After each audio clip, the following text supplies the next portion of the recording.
Hi dear souls, hi everyone, and welcome to a new Pico card reading.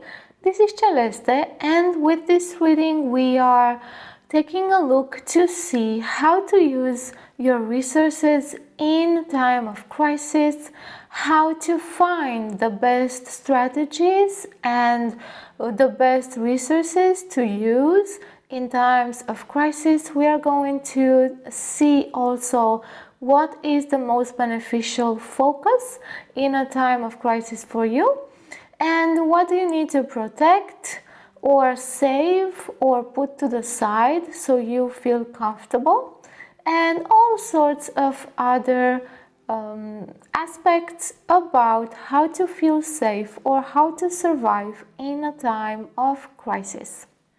My experience with this reading has been really comforting because I was able to realize that I have much more resources to survive and also to feel comfortable in a time of crisis, and this has made me feel grounded and stable and also mentally safe in difficult moments. This is an in-depth reading, so please take your time with this. Re-listen as many times as you feel the need. The better you integrate the information, the easier it will be for you to use it. The clearer it is, the more useful it will be.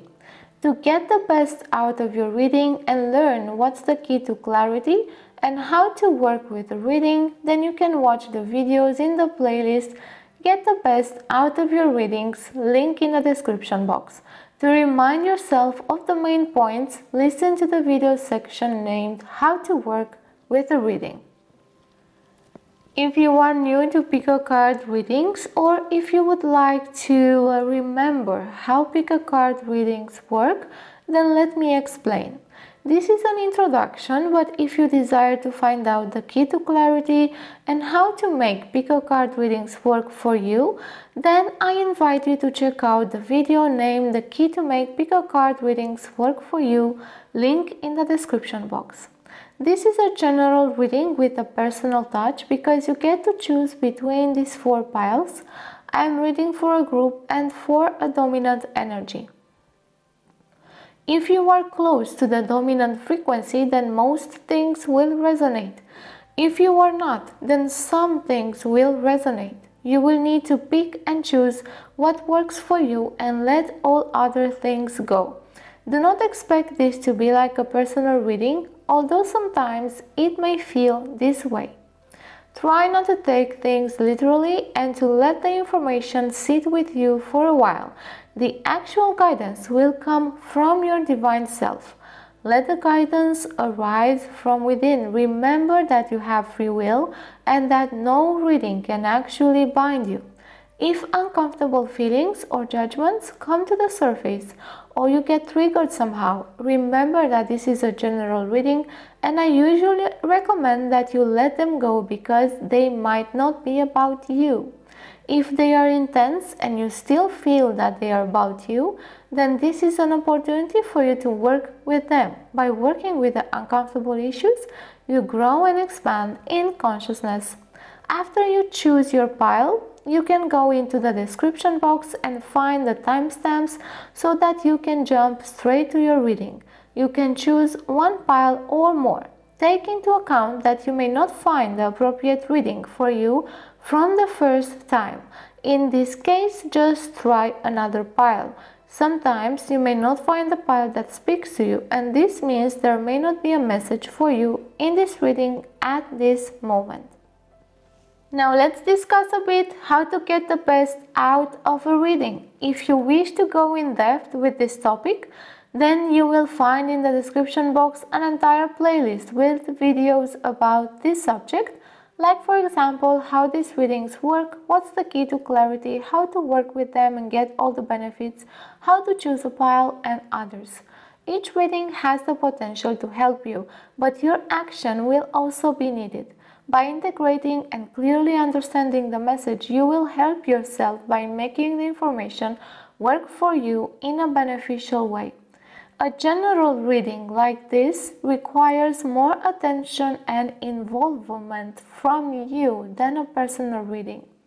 During the reading, my voice, my state, represents the energy being exposed through the reading and not necessarily my own natural state.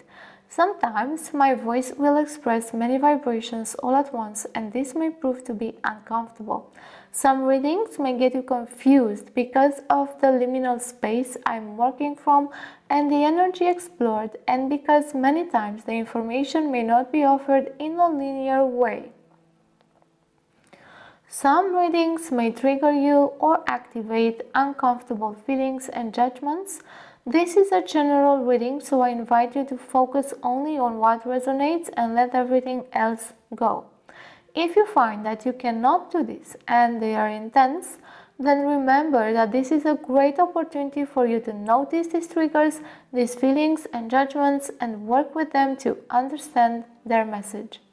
I have my own language, so even if for me the message may be clear, for you it might not be, or it may take some time. By working with the reading, you will arrange it and order it so you may clearly understand it. Clarity comes with proper integration and time. You can do this by taking notes, making a summary, taking your time and contemplating on the visions and questions, using the exercises if there are any mentioned. Re-listening will always help you better integrate the information. When you re-listen, you will understand new things, new details, and new perspectives. Sometimes re-listening is strange. It is like you've never listened before, although you did. This happens to me too, and most of the times is really exciting. These are some ideas to get you started, but you may receive more according to what you need. So take your time with it. The clearer it is, the more useful it will be, and clarity comes with order and integration. Now let's choose your pile. If you would like to understand in depth the process of choosing a pile and what may influence your choice, then you are invited to watch the video named How to Choose Your Pile, link in the description box. First, take a few normal breaths, come back to yourself and center. To ease the state, I'm going to quickly guide you. Relax and get comfortable. Feel your body and notice the tensions. Let go of the tension slowly and become soft. Clear your mind and your emotional field. Ground and stabilize your field. Strengthen your auric protection and safety. Strengthen and stabilize. Strengthen and stabilize. Feel safe within your field. Imagine a sphere of light, any color you desire, around your body and feel safe within. If you cannot imagine, it is okay. Just feel the contours and the energy of your body and feel connected and safe within. Let's take a few deep breaths together. 1.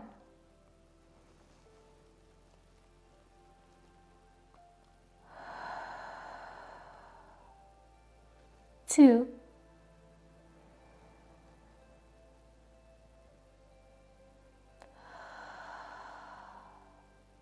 3.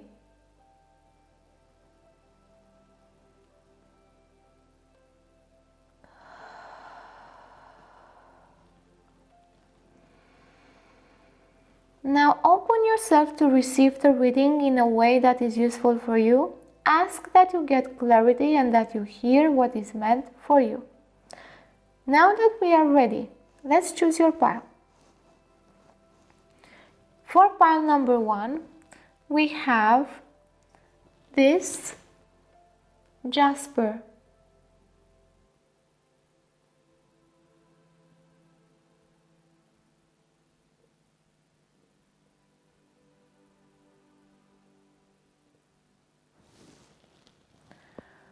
For pile number 2, we have this silver obsidian.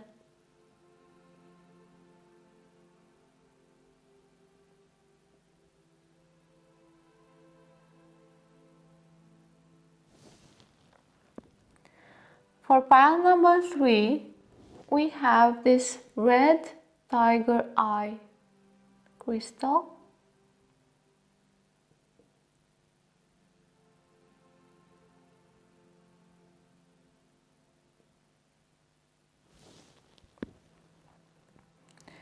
For pile number 4, we have this chalcopyrite.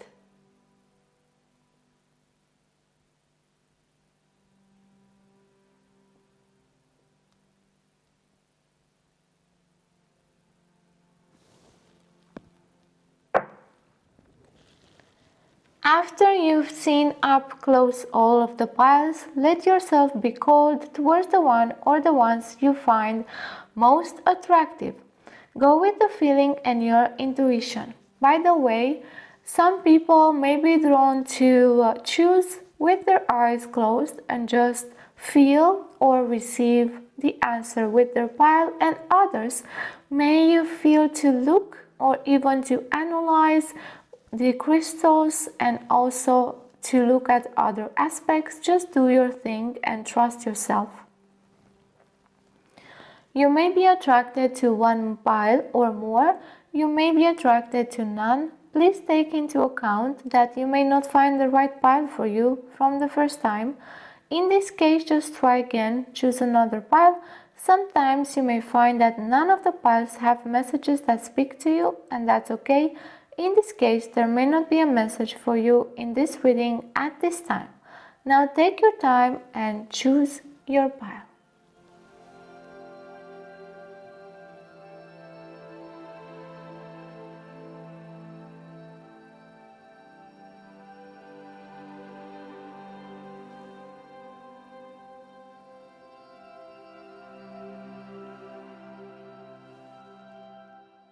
Hi pile 1 and welcome to your reading.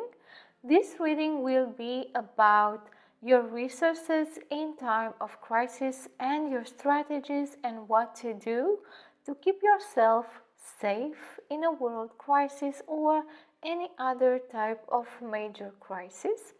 So first I am going to look and see here with these two cards what is important for you to protect the most, and here what is the most useful focus in these types of situations.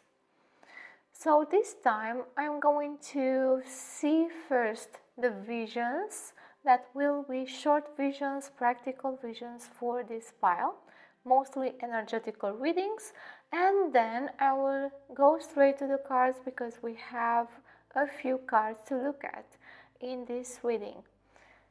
Okay, now the vision for this pile is that I see someone really well dressed. They have like a winter coat with all sorts of things attached to it. So little tiny tools to carry with in the winter, and also they feel really okay to be outside even if it's really cold and it is snowing and it is barely visible in the distance, and they have a sort of tool to remove the snow in front of them, but also really good boots to walk onto the snow, so they are really prepared to walk in the snow, and they are prepared for the occasion and for the situation in hand. So what I see for you here is that to have the best chances in this type of situation, you will need to materially help yourself with buying the necessary tools up hand, and also buying the necessary clothes and material resources for you to withstand whatever you believe is going to either come toward you or happen in the world. So this person in my vision had all sorts of tiny tools that he could carry. So you may buy all sorts of these types of survival tools that you could perhaps start a fire with, that a light, so you can see in stormy weather, or there are special types of lights to see in different types of weather, so that may be really helpful. And also clothes that would help you move, because this person was moving along and they were moving forward. They were away from their house or home. They were kind of far away. I do not feel they were close to their home in this vision, because they cherished movement. They really wanted to have the ability to move whatever might happen around them. In this vision, it is the weather, but it might be also something else for you in your situation. So this person is really materially prepared in a simple way. So they do not have weights upon them. They do not carry bags. So they have the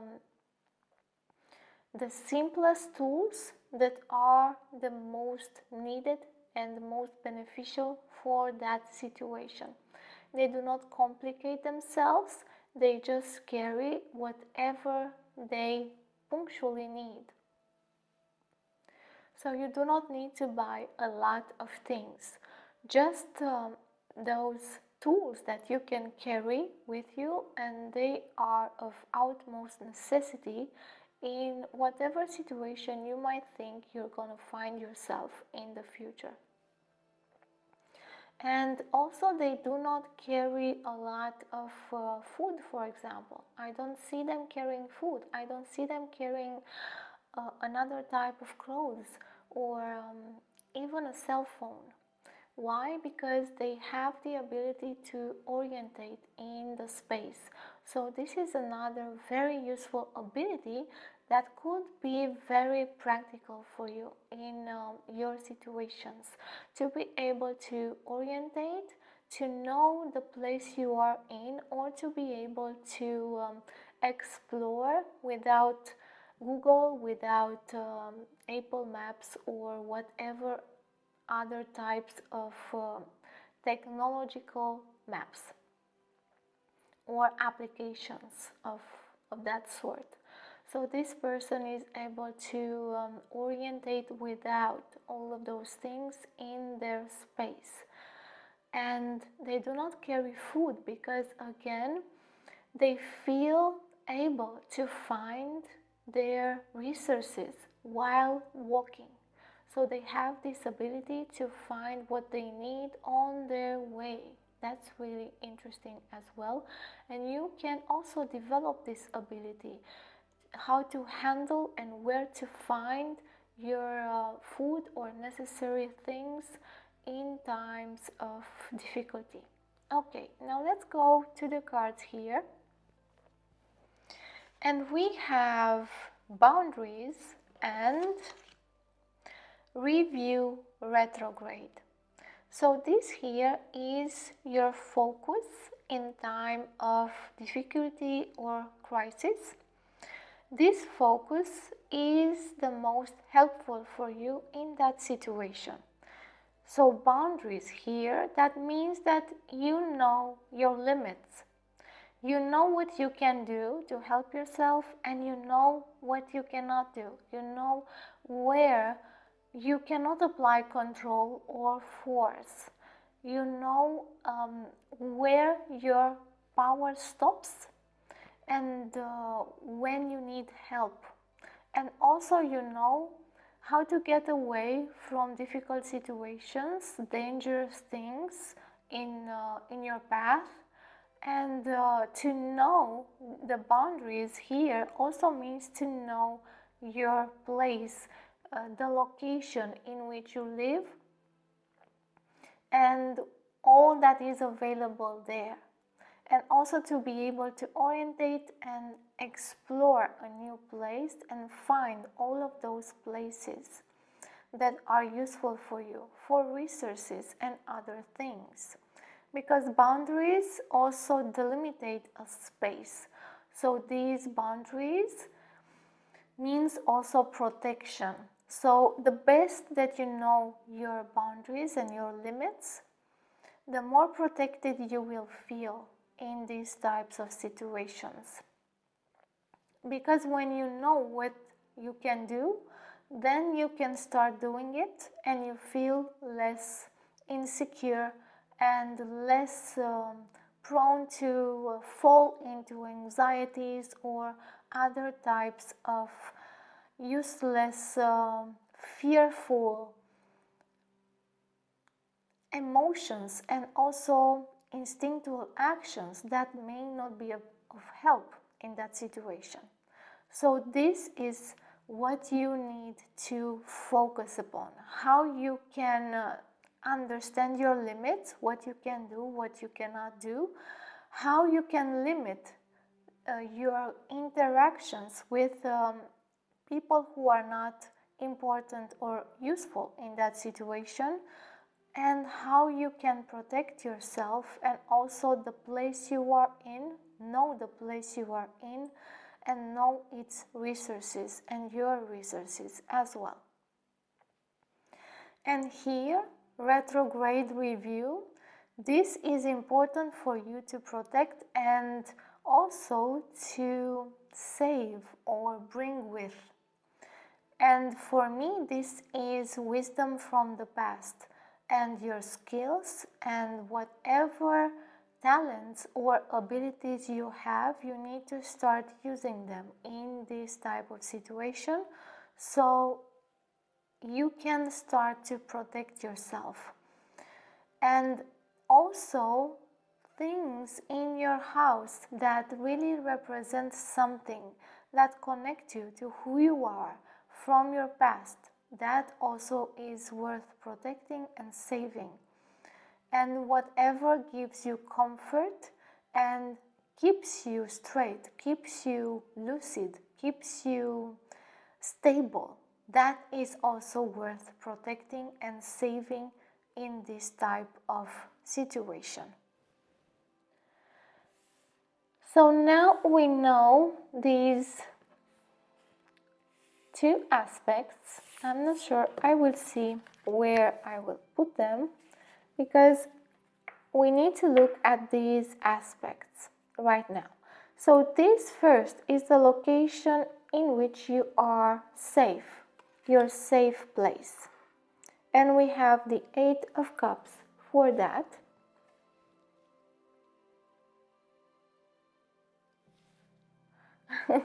Yeah, my location, it's a truck. No, it's not a car. We will see that. Then we have the food that you need, the Queen of Coins here.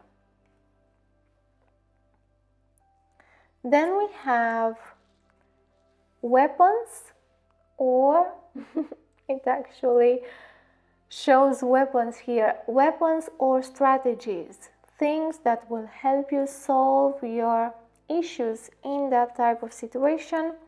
Then we have the fuel, what can drive you in this type of situation forward with optimism. And the last two, we have how to handle your feelings in this situation and what to stockpile in this situation, what to save, what will help you feel comfortable in this situation in time, taking into account the evolution in time. And we have the Eight of Swords, and I feel a lot of constriction here and a lot of overwhelm. I literally feel completely overwhelmed, unable to move forward and even find a solution. And it's like I need everything. I cannot actually pinpoint what is the most useful for me in this type of situation. We will speak about that, about all of this right now. So in the vision, I saw this person with very tiny tools they had the necessary things to move forward, the ability to orientate themselves in their space, and also the ability to find the resources that they would need in the future. So they didn't seem that concerned with what they ate or their resources, because they had this ability to trust that they would find what they need. So here, the place for you that is safe. So the place for you that is safe is somewhere that is away from the city, that is away from your current home. For example, a home of a friend that is off grid or that is away from the city, the home or the old home of your grandparents or parents that is in the country somewhere away from technology and away from many people. So this would be like a place in which you find yourself surrounded by nature and you do not see a lot of people around, so the neighbors are not as close as you would find them in the cities or even in the villages. So this is a remote place, somewhere either in the mountains, hidden in the forest, or also close to the sea. But also, if you are close to the sea, then you will need to find a safe place that is not really on the beach, but it is somewhere hidden away from the waves and also from the high winds and also from other people. So this safe place for you is not your current home, but a place that is away from where you are now and is a quiet, remote place in nature. A place where you do not have access to a lot of technology, or you do not have access to be connected to television today, or radio, or other types of internet connections. And also, even if you are so remote, you would have access to resources like food from farms around you, or from places that sell food that are around you and mostly are supplied by peasants, farms, and people that actually grow food around in that area. So this would be your safe place in these types of situations, world crisis, or other types of difficult events that may happen or have happened in the past. And this type of place will also keep you safe in a way that it will keep you mentally sane, and it will help you clear out the anxieties and the pressures of the city, the rules and regulations, and also people's opinions and desires in this type of situation, and also the aggressiveness that might sprout in that time, in that situation. Now here we have the food or the sustenance that would be beneficial for you in these moments. And here the Queen of Coins is telling me that the resources that you need are necessary basic material things, like food that would keep for a long time, cans like we see here, but also resources that are necessary to live off grid and to live away from civilization and to be okay with you living there, like necessary clothing and necessary tools to live there, to cook outside, to be okay with yourself, and to clean yourself, to clean your body, to clean your house or your environment, as well as things to keep you protected, like necessary things to alert you if someone is coming close to your home or if an animal is close, all sorts of things to protect your space and your boundaries. Again, another type of sustenance is what keeps you comfort. This is really important. For example, we all have comfort foods, and we all have some sort of food that we are accustomed to from childhood. So that type of food would be really helpful for you in this time, in these situations. And it would be wise to stock up with that type of food or ingredients for you to make that type of comfortable food.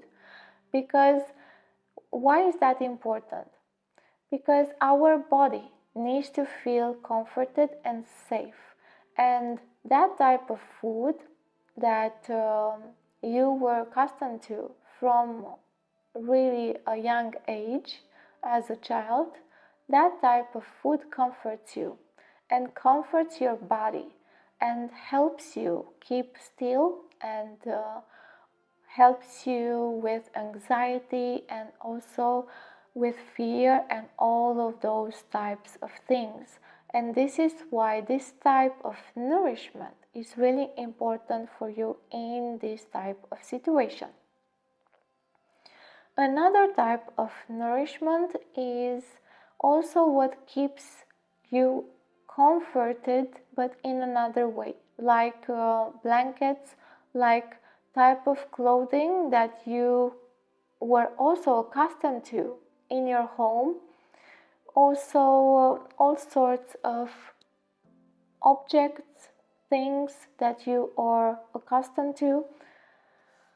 I have spoken about that here in retrograde, that you will need to take objects from your house, from your home, that remind you of yourself, of who you are. So that is another type of nourishment that would be really helpful for you in this situation. The same as family.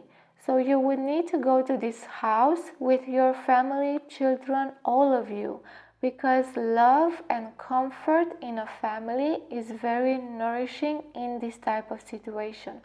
And if you have grandparents, parents, where the more the merrier in your case, so you can comfort yourselves, so you can help yourselves. Collaboration and support is also very nourishing in your situation. Now let's see the weapons or strategies that will help you solve the issues that will be presented to you in this type of situation. For you, you will need to be prepared to deal with conflicts with other people, and you will need to find out the necessary way of speaking to other people, and also the necessary methods to convince other people to let you be in your peace. This is also about keeping up your boundaries. And what will help you, the strategy, is to win. The strategy is to find out the advantages that you have and to use them over the others or over some situation that needs to be solved for you. You will need to find out your upper hand, so your advantages in this situation. And I feel fear as I speak into this, energy, because I feel that you may not trust your advantages, and you may not know all of your advantages and how to use them in this sort of situation. And this brings frustration, fear, and also this desire to run away and not to stand and heal and confront whatever is there in front of you. Again, what will help you is courage. You will need a lot of courage, bravery, and also inventivity, because you will need to solve things on your feet, always finding the solution as you go, just like in the vision.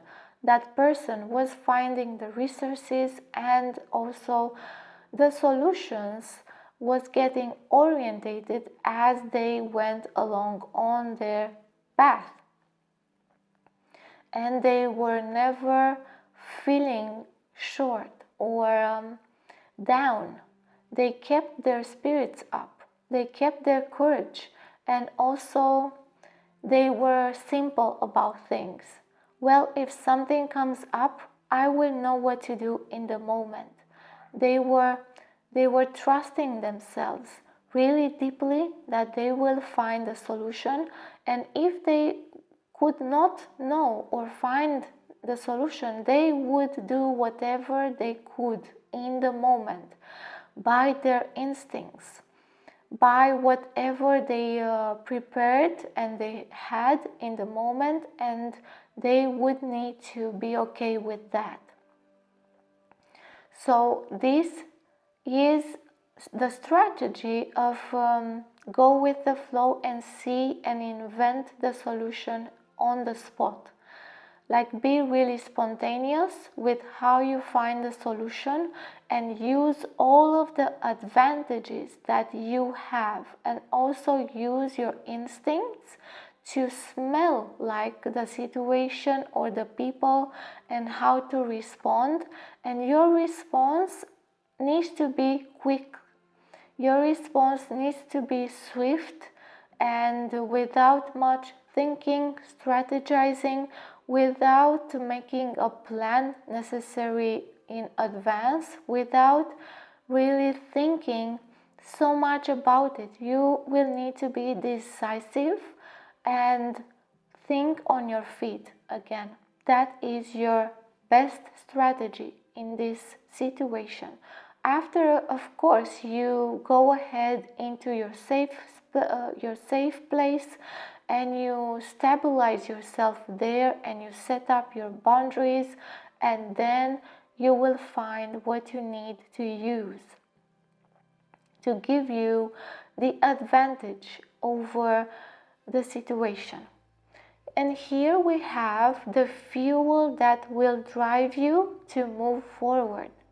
And the fuel is to be really honest with yourself, like blunt, really, really honest, and cut deeply and swiftly whenever you see a lie, or whenever you see that you get tangled into too much thinking, into too much rationale or emotional expression.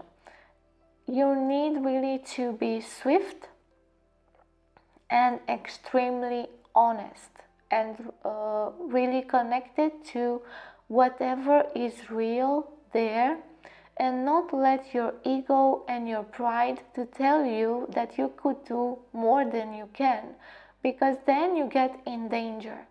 If you listen to your ego that all is going to be fine and you're not going to do anything about it, if you listen to the ego that is too proud and would say, well, I'm just gonna best everything, and I just don't need everyone to tell me what to do. I don't need to listen to anyone, and I don't need to listen to my own mind. I'm just gonna go ahead. And this is the deal here, because Your strategy is to think fast and on your feet, but for that to really work, you would need to be really, really connected to your reality and extremely honest with yourself. And you will need to let go really fast of whatever happens to you in those moments, and to let go of the past immediately, to learn fast from the mistakes that you make or from the experiences that you have in this situation, and to move forward fast without sitting in one place or in one type of thinking or in one strategy for too long. Now, here we have the devil, and this is telling me about how to handle your emotions, how to handle the fear, the anxiety, the different type of traumatic experiences, how to deal with the emotional side of this type of situation.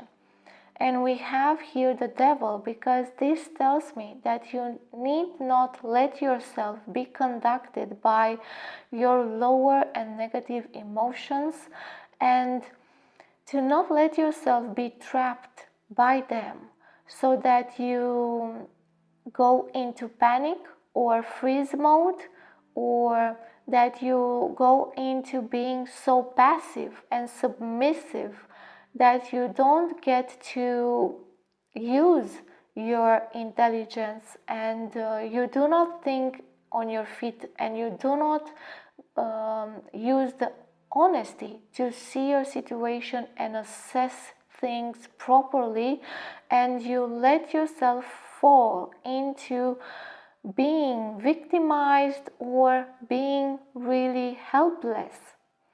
So when you feel that the emotional expression, what you feel, leads you to feel helpless, like a victim, or to worry too much, to go on a negative spiral in which you never see the end or the light.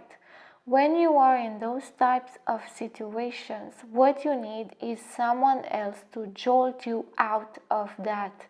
You will not be able to help yourself in that situation. You will need help from a family member or someone in your close proximity, a friend, and you can actually delegate someone to help you in that situation, someone that could come to you and just shake you a little bit from that situation and give you motivation, give you some type of optimistic outlook, and also honesty to help you be honest and straight to yourself, so you can use whatever advantages you have mastered on this and in this situation.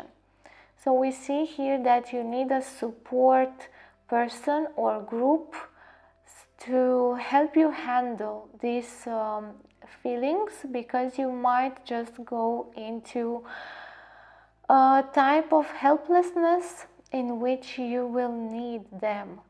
And you can also be this type of person for someone else in your group. So you can delegate for each of you another person to help you in that situation, so you can help yourselves as a family, as a group. And this is also about boundaries, because when you are in this extreme emotional state, then you are out of your safe bounds. You are falling out of your healthy boundaries, and you need someone else to help you see your healthy boundaries and help you get back to them. Now, what you need to stock up, we have the Eight of Swords here. This is interesting because this, in this case, speaks about patience, speaks about stocking up on patience, because here in this remote place you will not know a lot about what is going on in the world, and you will need to be patient. You will need to assess your surroundings. You will need to build up the patience and the trust that you are okay. And again, oh yes, because again I am connecting to this card, and again I feel the same thing, that I don't know what to do in this situation. And whatever I would stockpile, whatever I would gather, it would just not be enough. But here you need to trust yourself more, that you will know how to gather your resources. In the vision, that person, they were not that worried about stocking up. They had the ability to go and find the resources that they need, and to also go and find the people to help them as well. So here you do not actually need to stock food or something like that. You need to do that here, but not in a way that you think in the future, in 2 years, that this is going to be what will help you the most.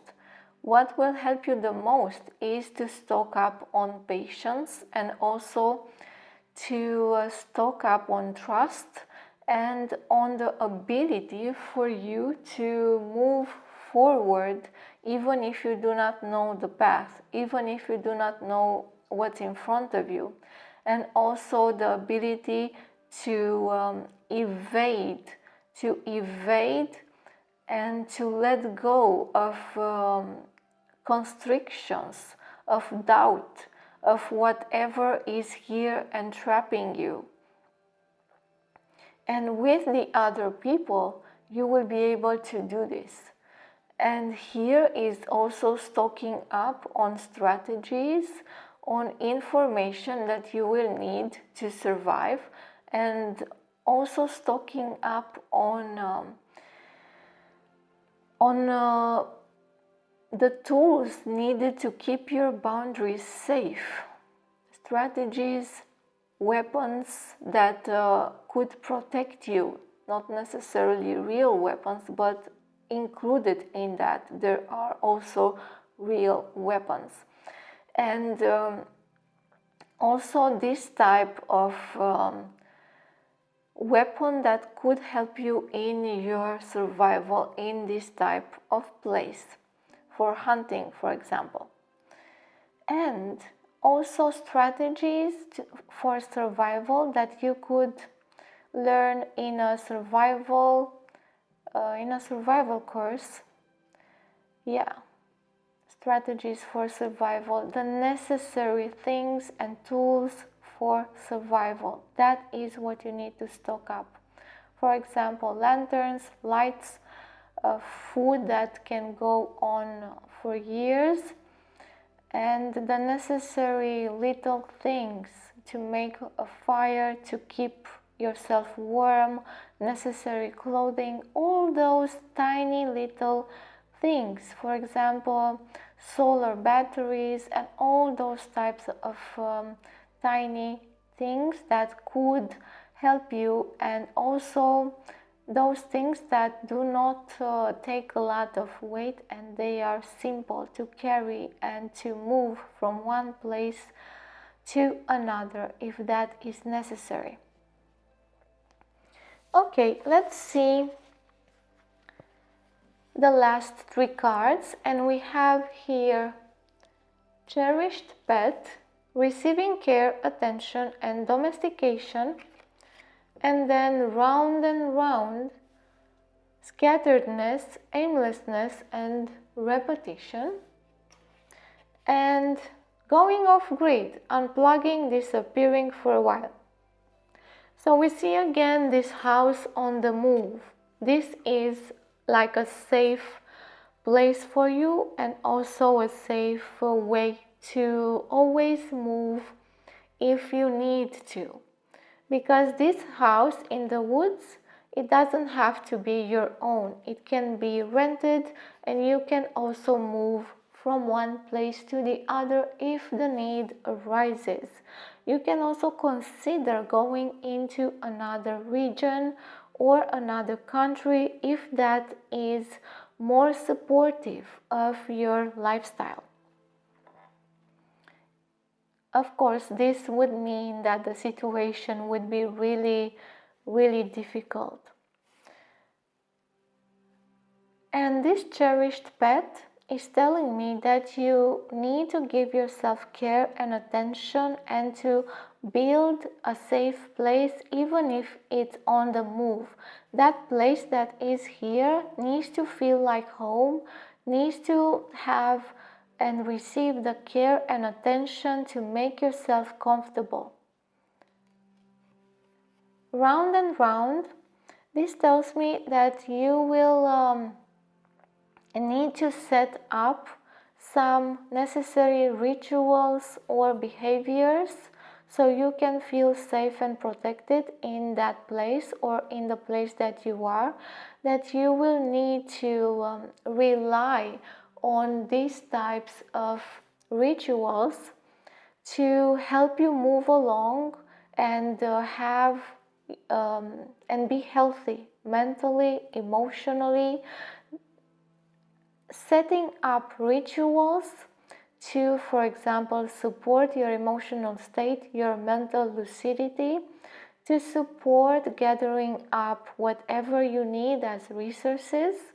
This will help you survive for a longer time and also be okay with your situation in this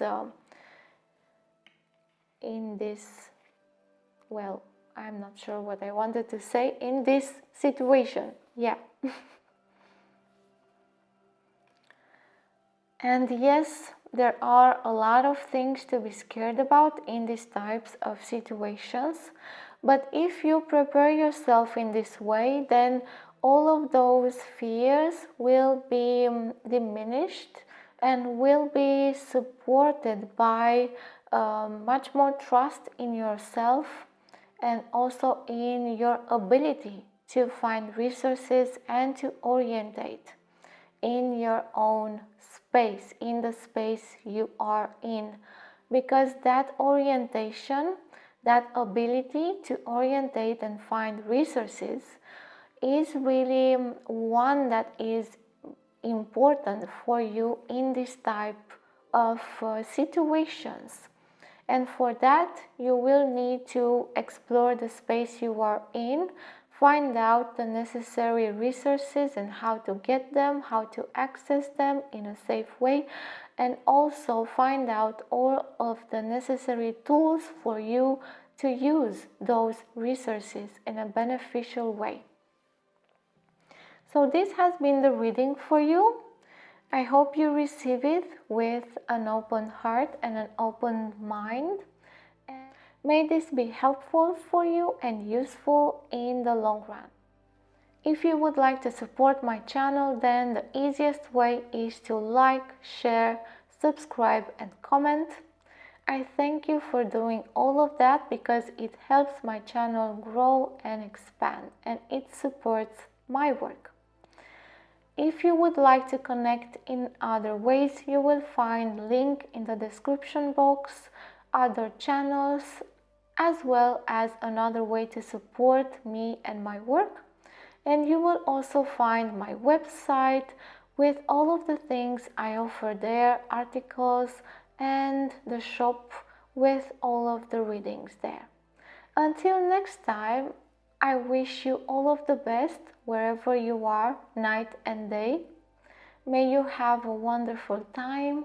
Love and wisdom may come to you easily and with a sense of safety. Hi Pile 2, welcome to your reading. You have chosen this silver obsidian.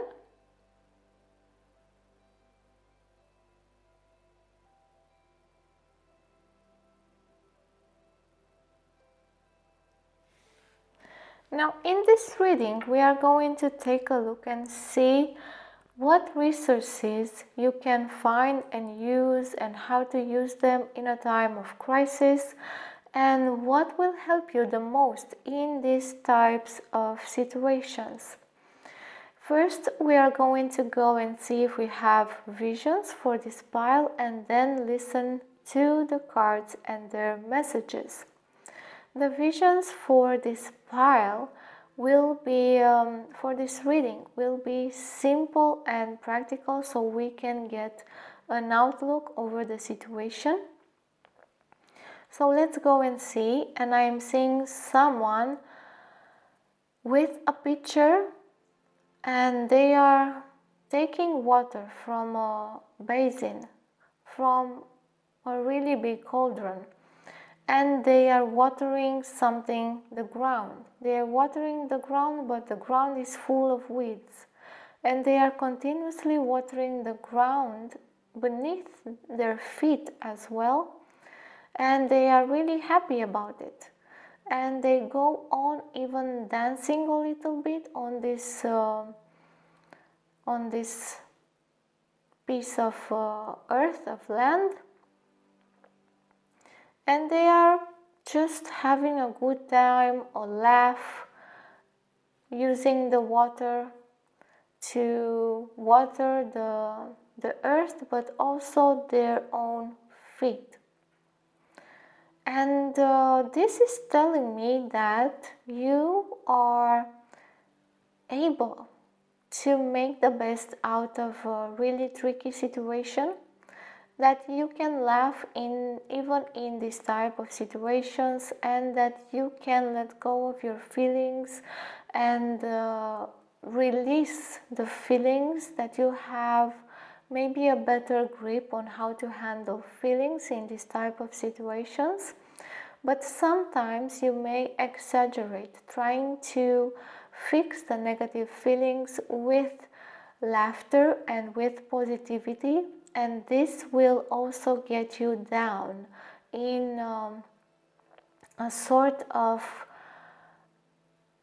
helplessness after you try so much, and you get exhausted in a moment, and you don't know what to do in that situation. Since you also help others with your positive state, you encourage others and you transmute the negative energy, but sometimes it is just too much for you. You are not able to handle it, and you get really, really exhausted, and you try to evade this, or to keep this hidden from others and also from yourself. You negate how much you get affected by doing this for other people and also for yourself. So in this type of situation, what I see that you need here is to be more careful with how you transmute the negative energy and how much you help others, because you will get so exhausted really fast in this type of situation. I'm not sure how much you will be able to do this until you get really tired, and this may also affect your mental health and also your physical health. On the long run, you can get really affected by this type of trying to help others in this way. You're also doing this for yourself as well, to get yourself out of those states and to transmute them, but you really don't have to do all of that work in this way for other people, and also for yourself as well, because sometimes you use this to escape dealing with those types of situations and feelings that are really deep and debilitating, and you try to do the same and to transform them with this type of equation, but it doesn't work. It doesn't always work. Okay, now let's see the cards here. This is the focus to have in this type of situation of crisis. And this is what is important for you to save or protect in this type of situation. So we have healing. So also from the vision, I see that in this type of situation for you, healing is the most important. This means that you are a sensible person, that you will get hit in various places, and you will need to heal yourself first and to tend to yourself first and then to others. You can transmute that type of negative energy, but you also have limits, and you need to be aware of those limits so you can also help and heal yourself in this type of situation. So nothing is more important for you to focus upon than your health and your healing, and of course your family, and the health and the healing of your family. And you would need to restrict yourself and what you do to other people or for other people, so you can be in balance throughout this type of situation, this type of crisis situation. Because otherwise you can put yourself at risk, you can put your mental health, your physical health, and also the health of your family at risk, and this is not worth it. In times of crisis, you will need to help yourself as much as you can and to heal yourself, to put the focus on healing rather than whatever you can think about. Whatever else you can think about is not as important as healing. This is also because a crisis situation for you will bring out a lot of things to heal, like childhood traumas, old pains, old memories, karmic entanglement, relationships that need to be healed, and all sorts of things that get moved into the direction of healing. And this is why it is so important for you to focus on healing in times of crisis. And here we have symbiosis, trine, and sextile.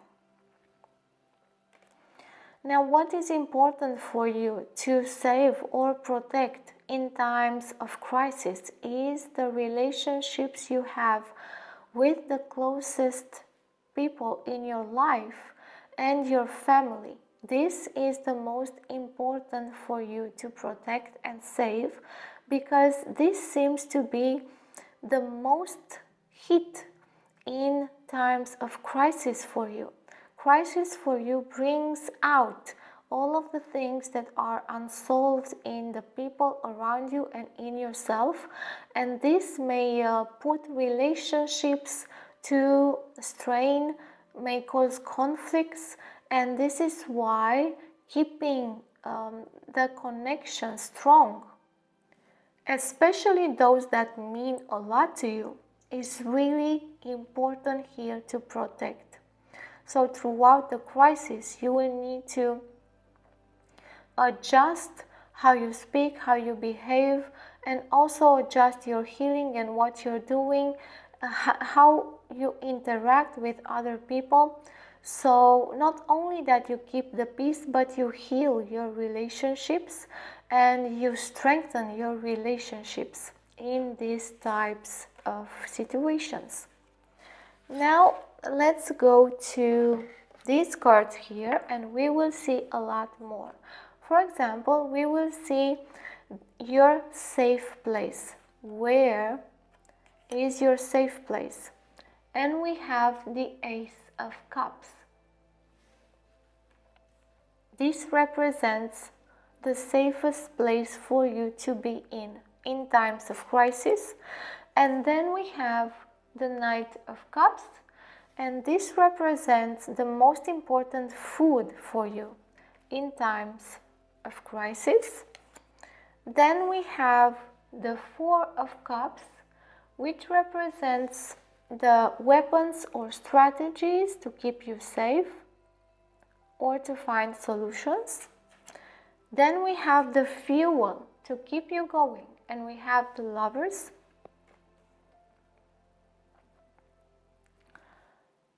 I'm gonna arrange this here. And the last two cards here, we have how to handle your feelings, Temperance,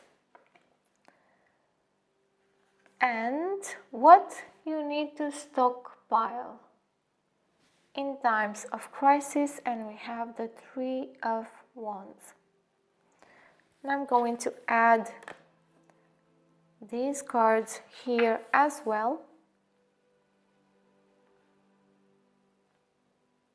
Okay, so we see here that relationships are really important for you in times of crisis, and that you need to do your best to heal them and to strengthen them.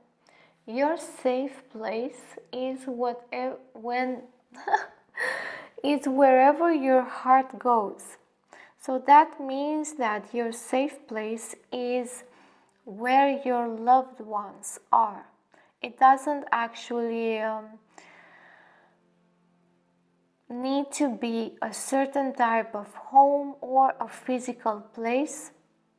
Where you feel safe is where your loved ones are and inhabit.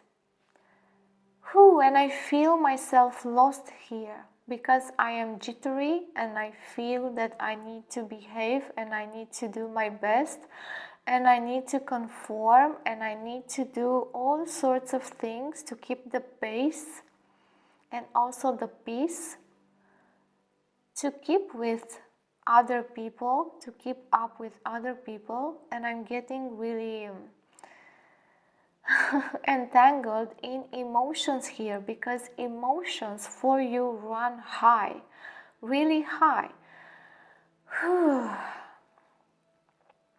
And they can affect your thinking, they can affect the way you feel about what's going on around you. They can make you diminish the crisis or what you need to do because you feel so at home only with your loved ones that you do not really think as much about your body and about safety and about physical safety and mental safety. They don't feel to be that important for you as emotional safety because you need so much assurance, love and support to drive you in this type of crisis. This is what you need to drive you forward, to move, advance, and progress in the in crisis situations. And this type of state is based on emotional safety and comfort, and also on being fulfilled in what type of love do you get? What type of approval? What type of support do you get? This nourishes you. This is your most important nourishment. The opinions of other people and what they believe about you, that is important for you, and it is a kind of nourishment in times of crisis because you will need the support and the love and also the purpose. Purpose for you is really important in times of crisis as well. You will try to find a superior purpose, like a spiritual purpose for the crisis, and that will nourish you and will give you confidence and trust to move in crisis times and moments.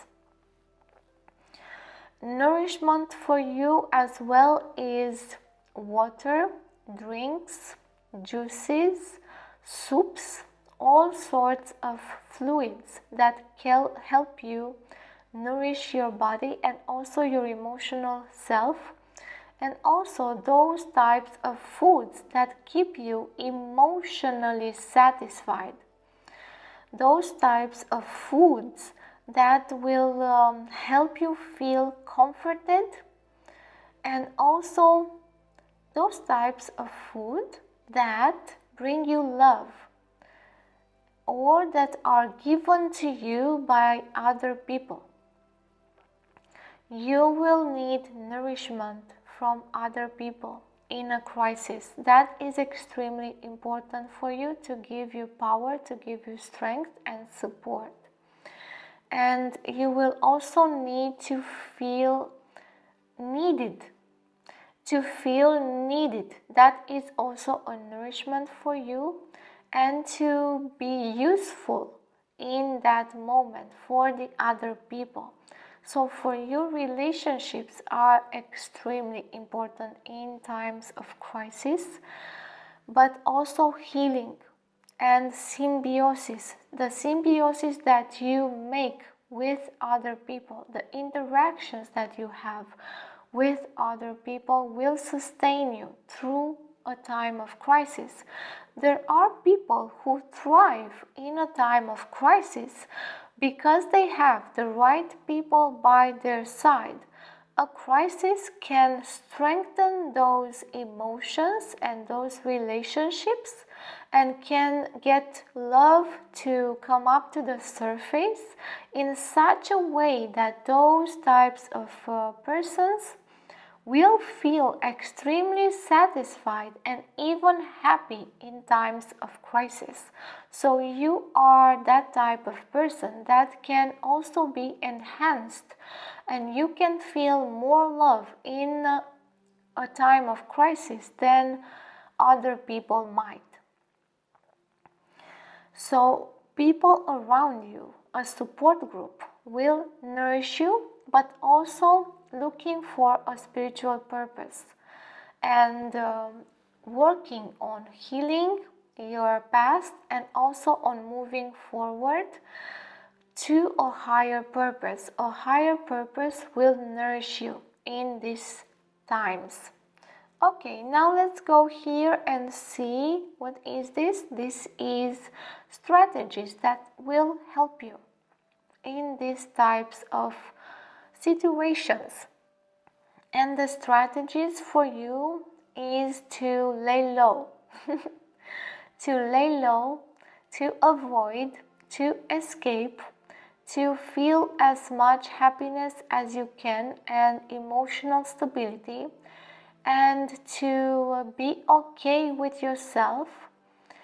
And also love is your strategy and sugary words, because this type of expression can help you in a lot of things.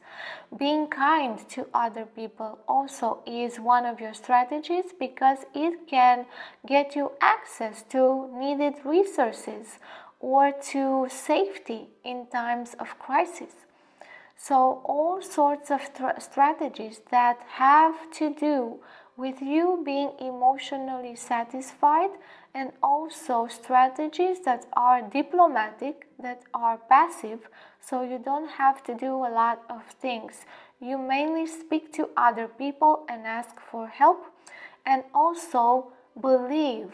You have that type of strong belief that you can get help by just thinking or feeling and believing strongly in it, and you will get the help to come to you. You will get the solution to come to you, and you might even attract people that would just knock on your door and give you the solution or come up with a solution for you. You are that kind of person that you prefer diplomatic approaches and also to be passive and believe in the solution and make it come to you. Okay, here we have the fuel to get you going. And the fuel to get you going is love, but also loving interests, relationships, and a spiritual purpose.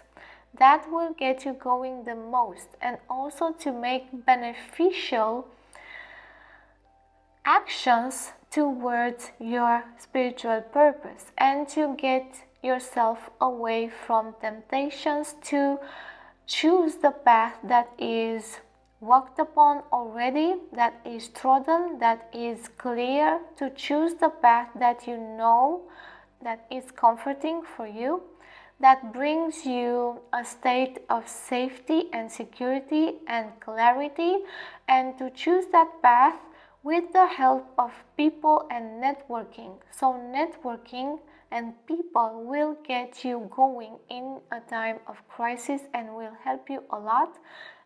Again, a support group will help you a lot, and a spiritual purpose.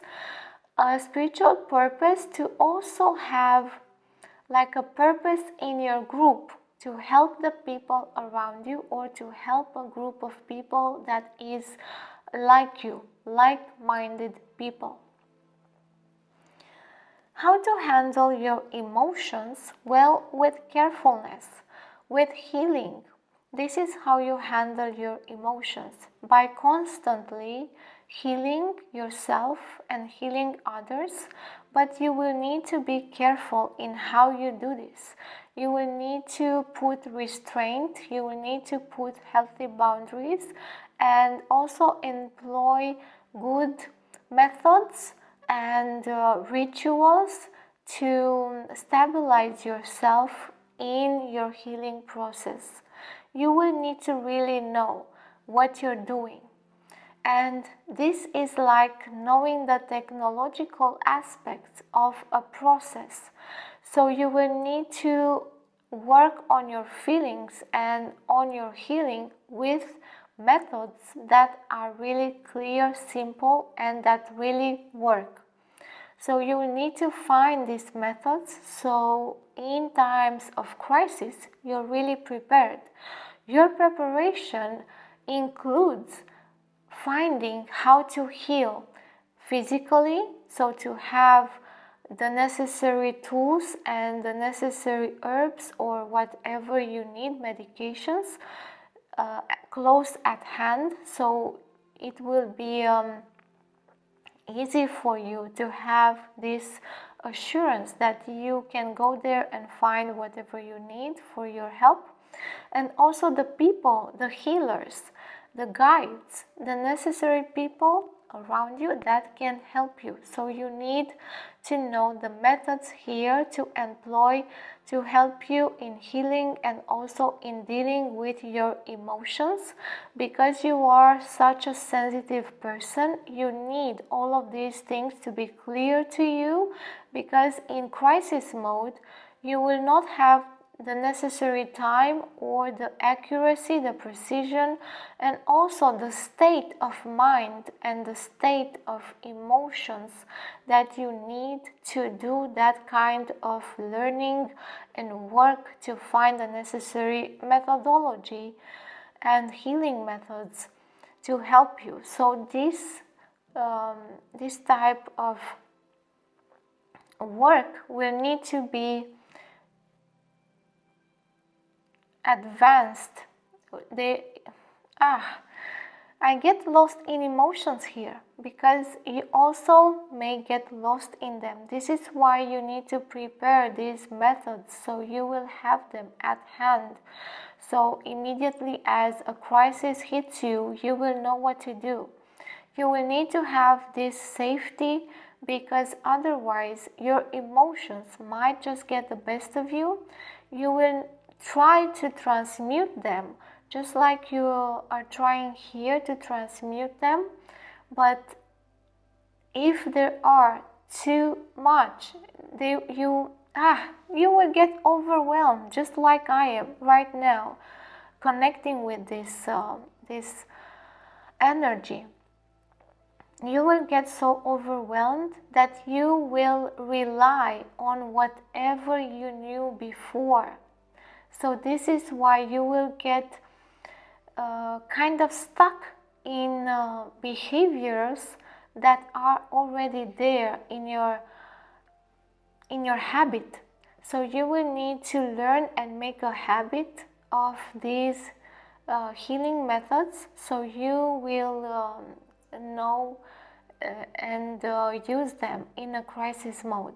Because otherwise you will have to rely on people, on others to help you, really get out of those helplessness moments or those overwhelming moments, and you can get really lost in those in those emotional expressions by being so sensitive.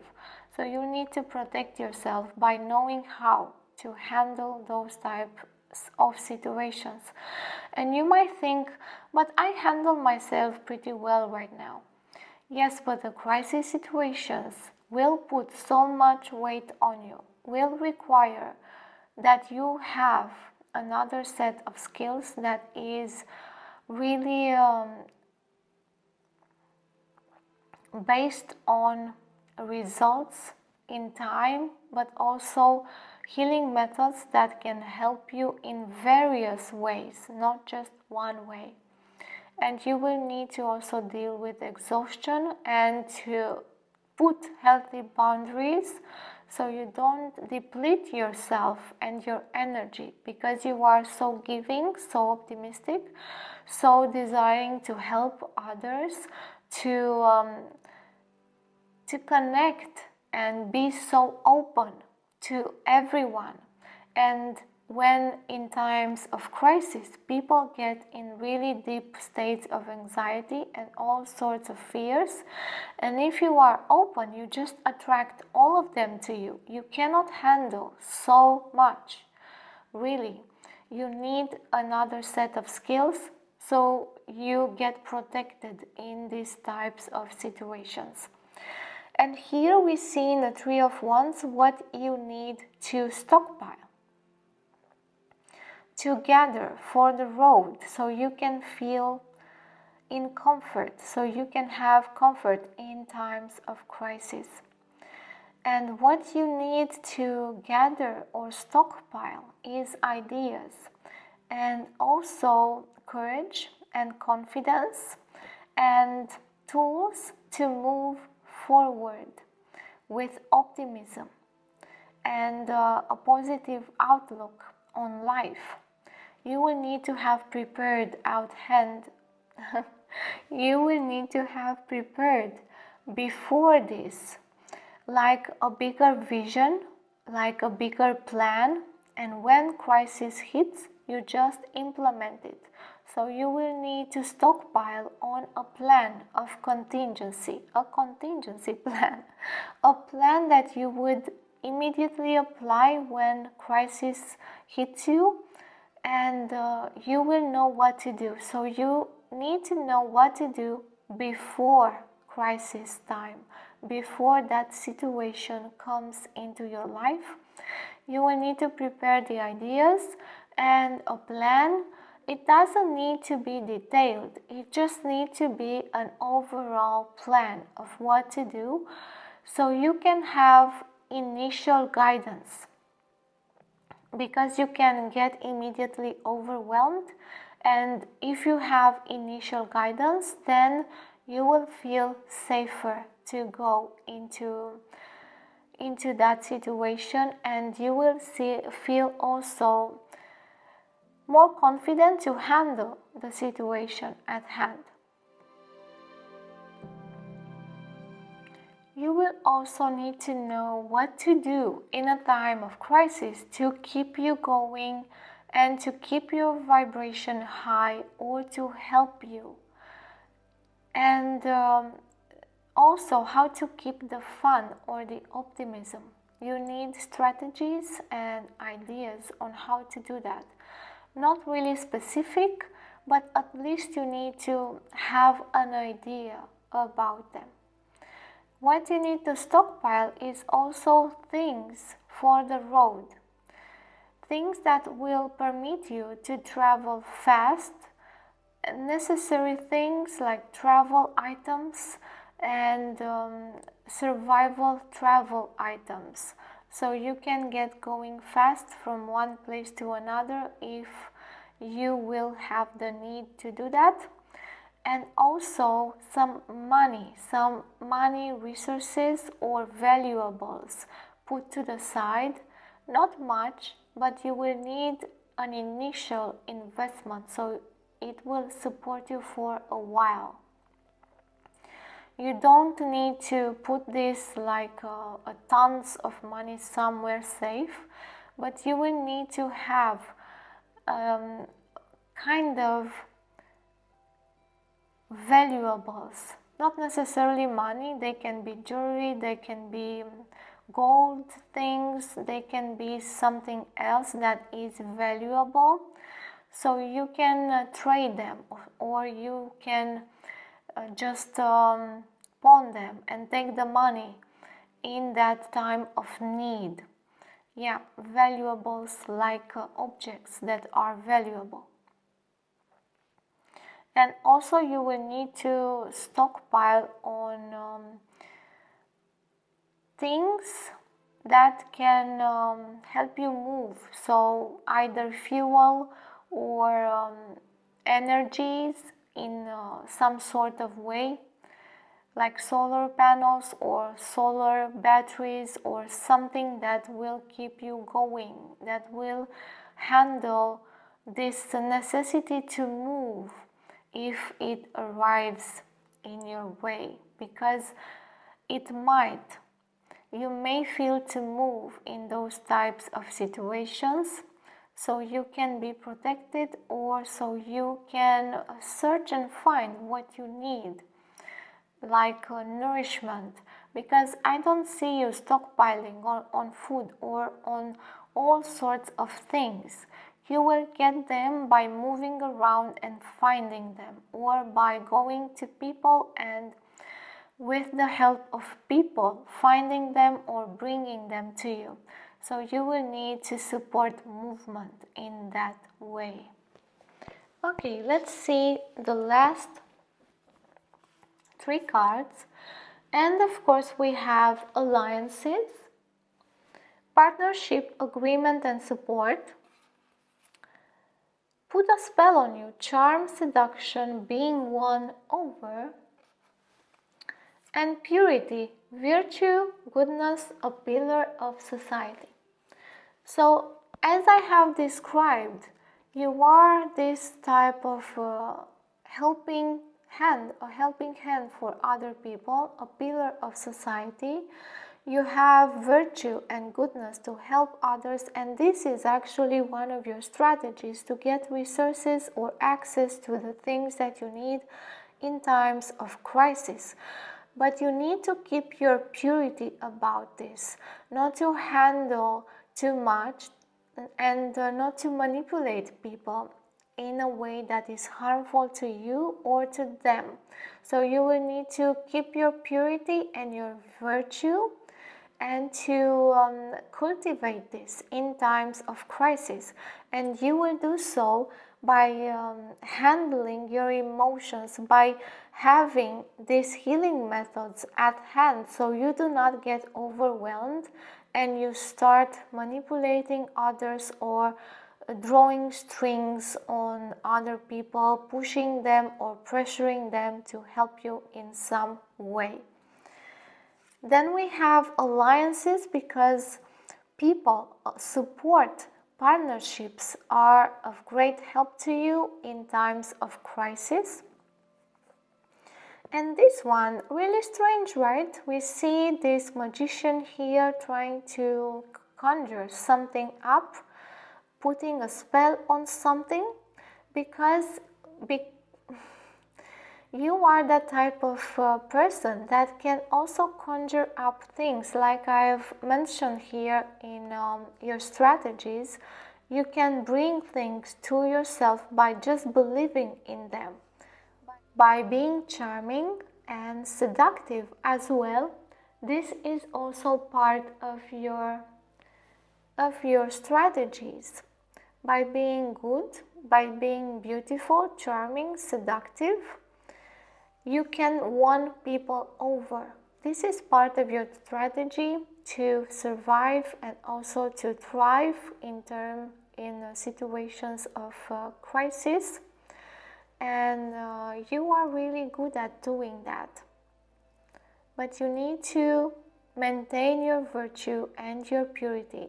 by employing the necessary healing methods so you don't get into overwhelming, exhausting states in which you will return to use instinct, and that is not that beneficial for you in that case, because you will tend to use like the best solution that is available, and that may be to use manipulating tools or expressions, pulling on people, pushing people, manipulating people, working and playing with them, seducing them, and using them in all sorts of ways. So this has been the reading for you. I hope you receive it with an open heart and an open mind, and you find a way to apply it to your life and to focus on what's useful for you. If you would like to support my channel and my work, then the easiest way would be to like, share, to comment and subscribe. If you subscribe, do not forget to click the notification bell so you get notified as soon as I post something new. All of these things support the growth of my channel and my work. If you would like to connect with me in another way, you will find links in the description box to other channels, and you can also find my website in there to connect directly with me, and you will find more info about me and my work on my website. Until next time, where I hope I will see you again, all of the best to you. May love help you thrive in a crisis, and may wisdom come to you when you need it. Hi Pile 3, welcome to your reading. You have chosen this red tiger eye crystal.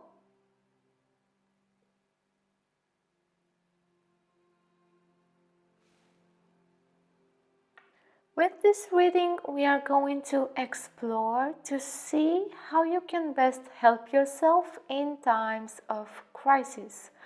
When crisis hits us, if it is, of course, a world crisis or something in your region, we need to know what to do or how to help ourselves, and of course how to use our resources in the best way that we can, so we can have an open path in how to handle that type of situation.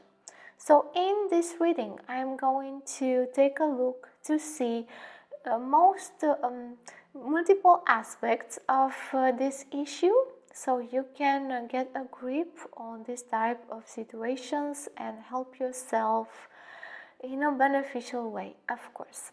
Now first, I'm going to call some visions to help us understand a bit of about how you usually do things in times of crisis, or another type of information. We will see what comes.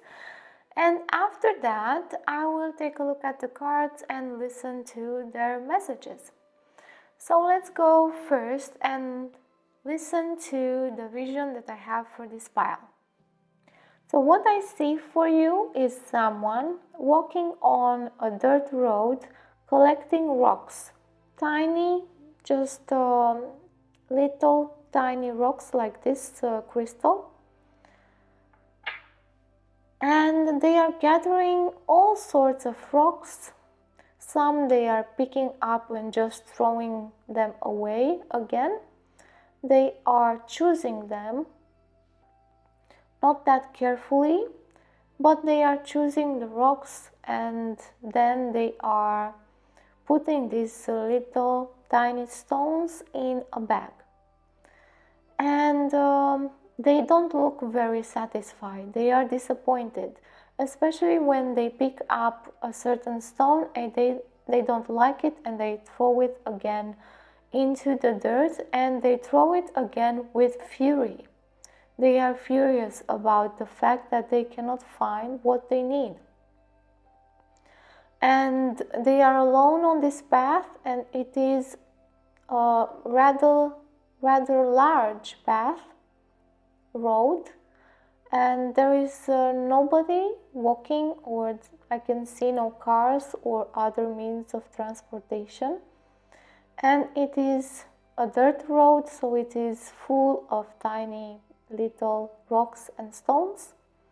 And this person is walking slowly and picking up the rocks, and then I see them starting to run. They just filled their bag a little bit, maybe 1/3, and after that they just started running away into the distance. The bag wasn't heavy or anything. They just kept it close to their waist, and they ran and ran and ran and ran until they couldn't run, and they stopped and again picked rocks. And they started in one moment to fill their bag and feel this weight as they were running away. So what I see here in this vision is that you may have this tendency to start looking for things that you need in time of crisis, picking them apart and picking them up from places in which you think you would find valuable things, but usually you don't. And you keep on trying to find valuable things, and you don't know what you need. You're in this agitation of, well, I just don't know what I need for the road. I am really furious because I'm not sure how this happened to me, and I am now trying to find out the things that will keep me safe. Rocks here in your vision is an expression of safety and grounding. So I am trying to find out how to keep me grounded in the place where I am, so I will not be swept away by whatever is happening. But there is one moment when I am so scared that I am just going to try to run off as far as I can, or to find a way to go with the flow of the other people running, or to find a group or something, and to get away from the situation at hand, because I don't really have a means to be safe or keep myself safe. And then you stop again where you feel that you have a moment of respite, and start again to look for things to keep you safe.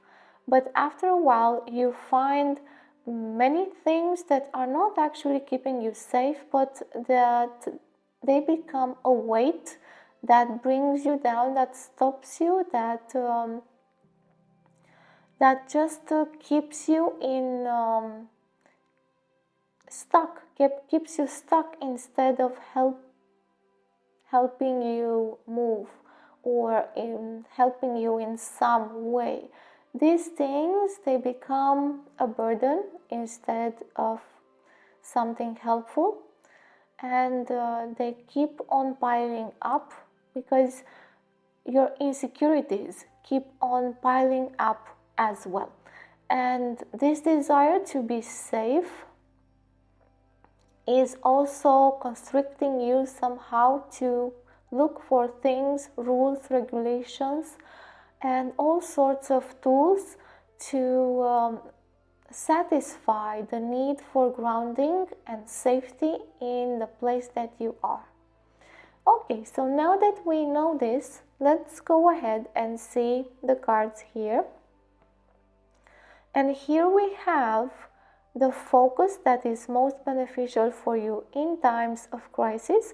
And this is what you need to protect or save the most. And it's really important for you to protect in times of crisis. And we have new beginnings and Mercury with messages.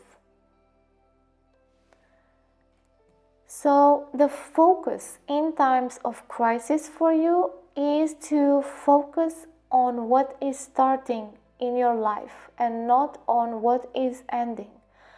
And we also have here a whirlwind, like a storm, and this path, rocky path here that I can see. And this is telling me about the vision. Now, in the vision, you were trying to keep yourself safe in the place that you are with those weights and burdens and rules, regulations, and obligations as well, because you didn't feel safe to move and also to start anew. You didn't feel safe or grounded. And also, when you were running away, you were doing that to get to a safe place or to get to another position in which you can find more stones or rocks to keep you safe. So more restrictions or more burdens or more things to make you feel that you can be rooted in that place and that you will not be moved, or your home will be secure, like your assets will be secure and grounded. It's like when we try to stabilize something into the earth so the wind would not take it away. So this is like a pattern that you are employing in times of crisis, when you try to stabilize yourself so you will not be taken by the whirlwind or by the storm or by what is happening around you.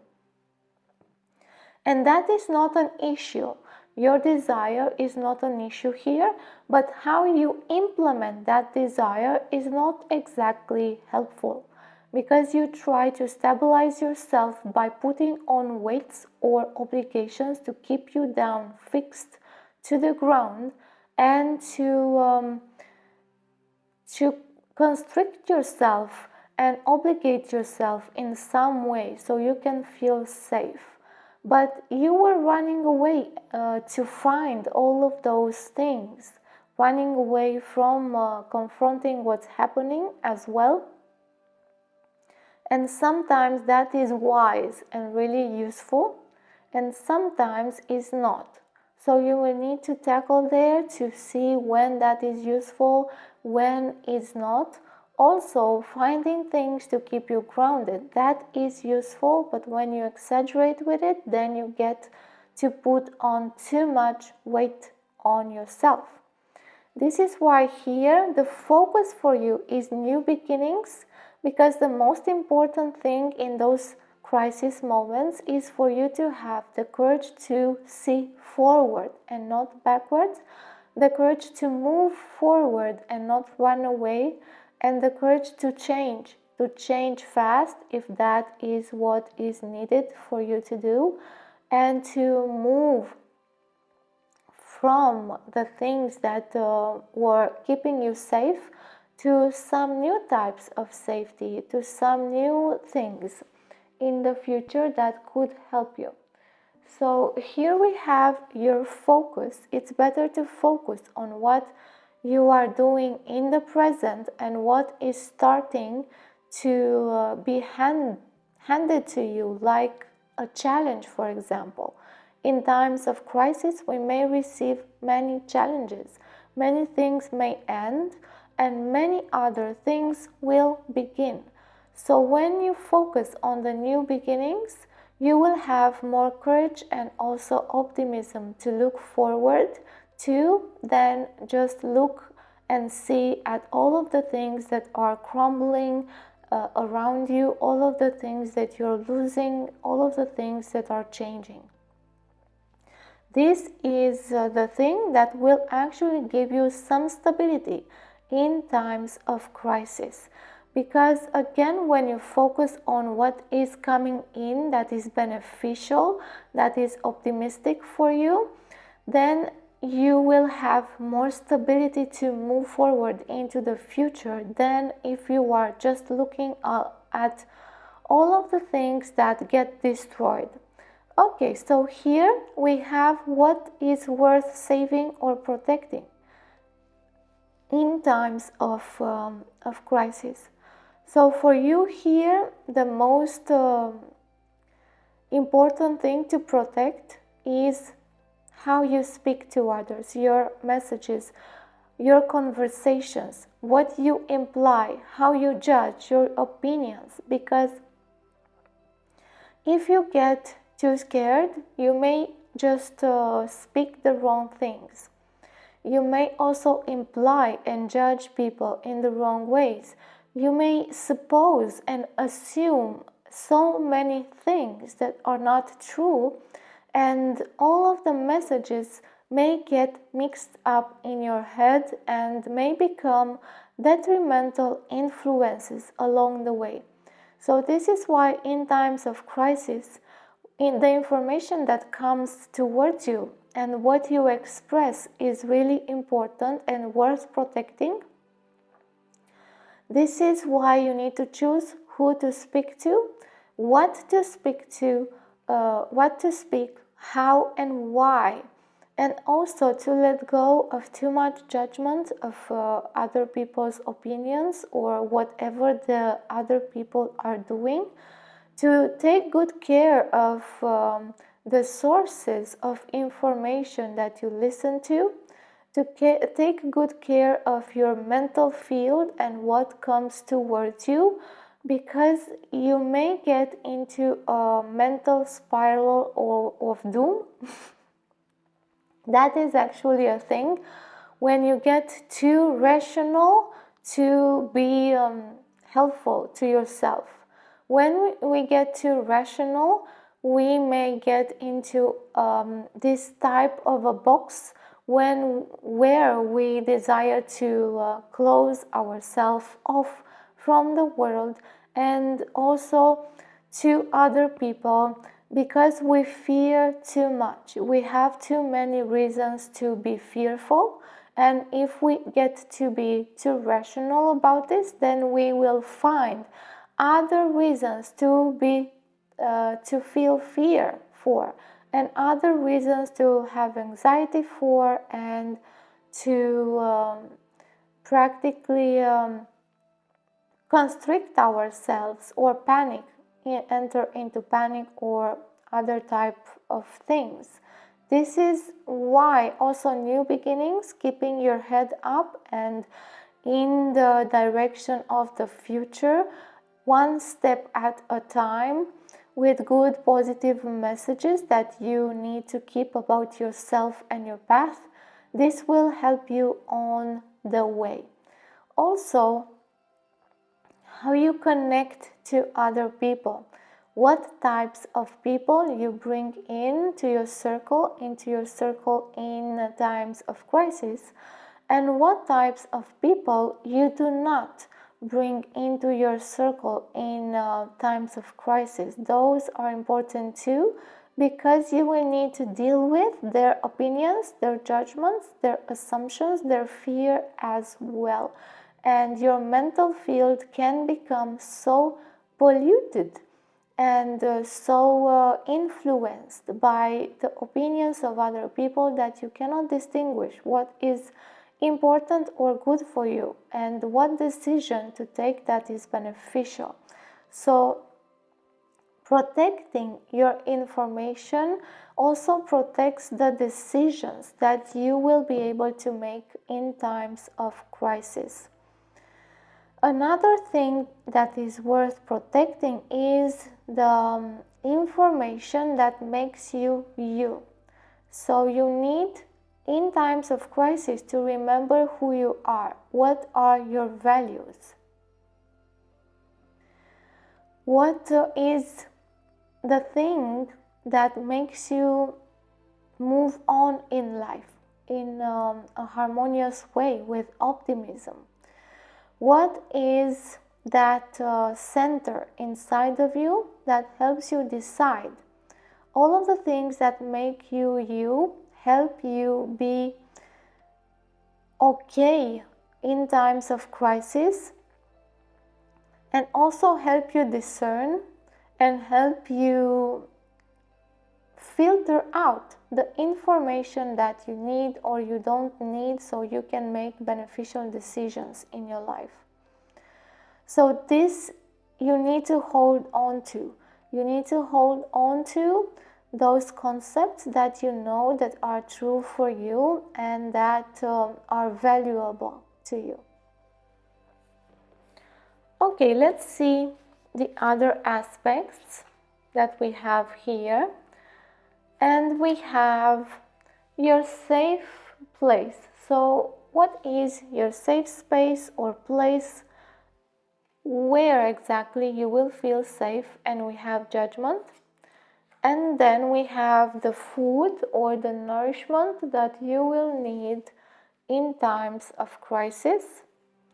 Then we have weapons or strategies that would or will be useful to you in times of crisis. Then we have the fuel, what drives you forward, what motivates you to change or to do the necessary things in these types of situations. The last two cards we have here, they represent how to handle feelings that may arise in time of crisis and what you need to stockpile or gather up so you can feel comfort in time of crisis. I'm going to also add these two cards here, so we have all of them. Okay, so I see that for you, just like in the vision, in times of crisis, you will not rely so much on planning, on preparing things up front, on actually stocking up things or thinking ahead. You will mostly rely on your destiny, on the universe helping you, on whatever will be handed to you in those moments, on whatever is happening. You will just go along with it and do your best, whatever it is there happening for you. You will rely mostly on your instincts. Your instincts may just save your life in time of crisis, as your body and your instincts will tell you when something is dangerous or when something is risky, and they will help you filter out information that you need or you don't need. By the way, even if the information is truthful, it doesn't mean that it's relevant for you and for your situation. You may get extremely overwhelmed in times of crisis with information because there is so much information, misinformation, lies, deception, and all kinds of things coming also from people's fears and assumptions and all sorts of conjecture and judgment, prejudgment and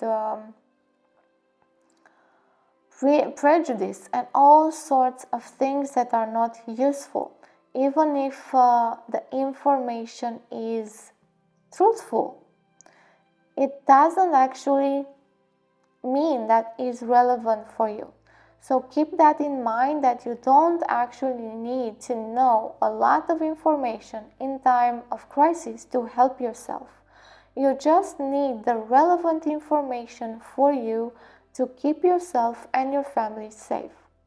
So here we have the safe place for you, and that is judgment. And from all of the cards, what I see is that the safe place for you is the place that you will be in when the crisis is coming towards you. So you don't need to move, you don't need to find a specific place like in the other piles. It will just be the place you are in, and you will be helped, or you will be directed and guided towards that place if you will need to go into another one. So you will be guided, divinely guided, to change places or to change regions or villages or towns, if that is appropriate for you to keep you safe. If not, then the place you are in is just a place it's going to be okay for you in times of crisis. And you will be guided in how to make your place safe, or how to feel safe in that home or place. And I see you moving along, because also you may change, not in a radical way by changing your home, but you may go to friends, then you may come back to your house, you may go and stay with your parents and then come back to your house. You will have multiple safe places for you during a time of crisis, and also help or guidance from your parents or someone like your friend, or you will be divinely guided in how to choose your safe place. Then we have the food that you need. The food that you need is money and resources that are extremely valuable in the future, so you can look ahead in the future and feel secure. These are actually the rocks that you were looking for.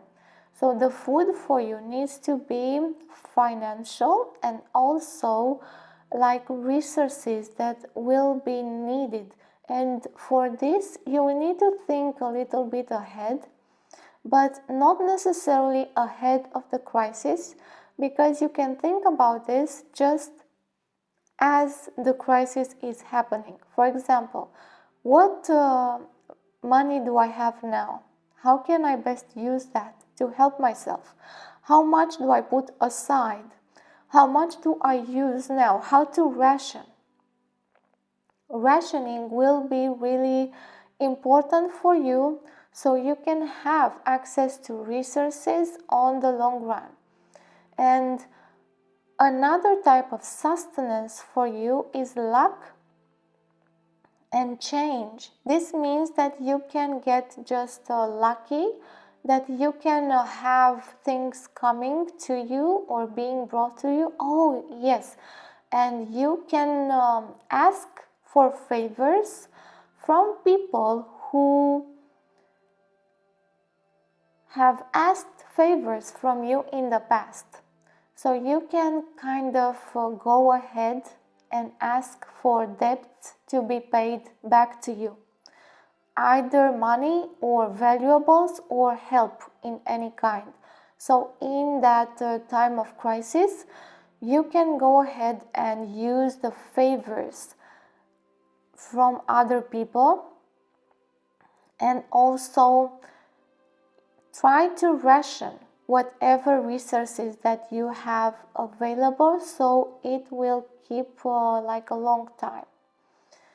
Other type of resource is the ability to amplify or accumulate, to the ability to do more from little.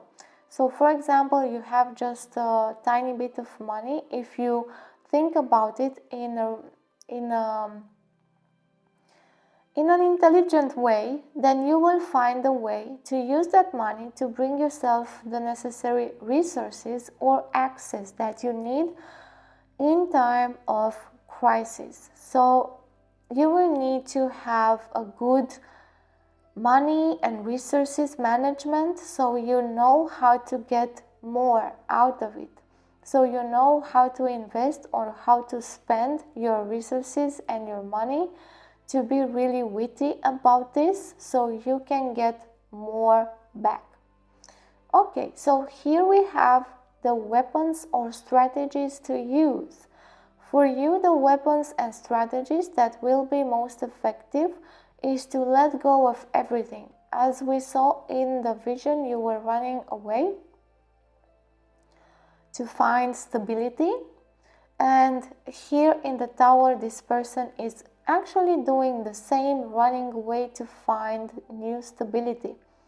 So for you, the courage to run away is really a very good strategy, and also the courage to let go, so the new beginnings, to let go of the past, to let go of whatever you were doing and move away. If your house is getting unsafe, then run away to another quickly, and you have this ability to just let go and see the new beginnings instead of the old endings.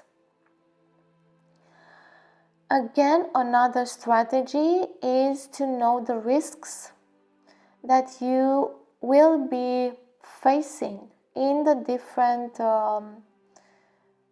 situations that you will be going through in times of crisis.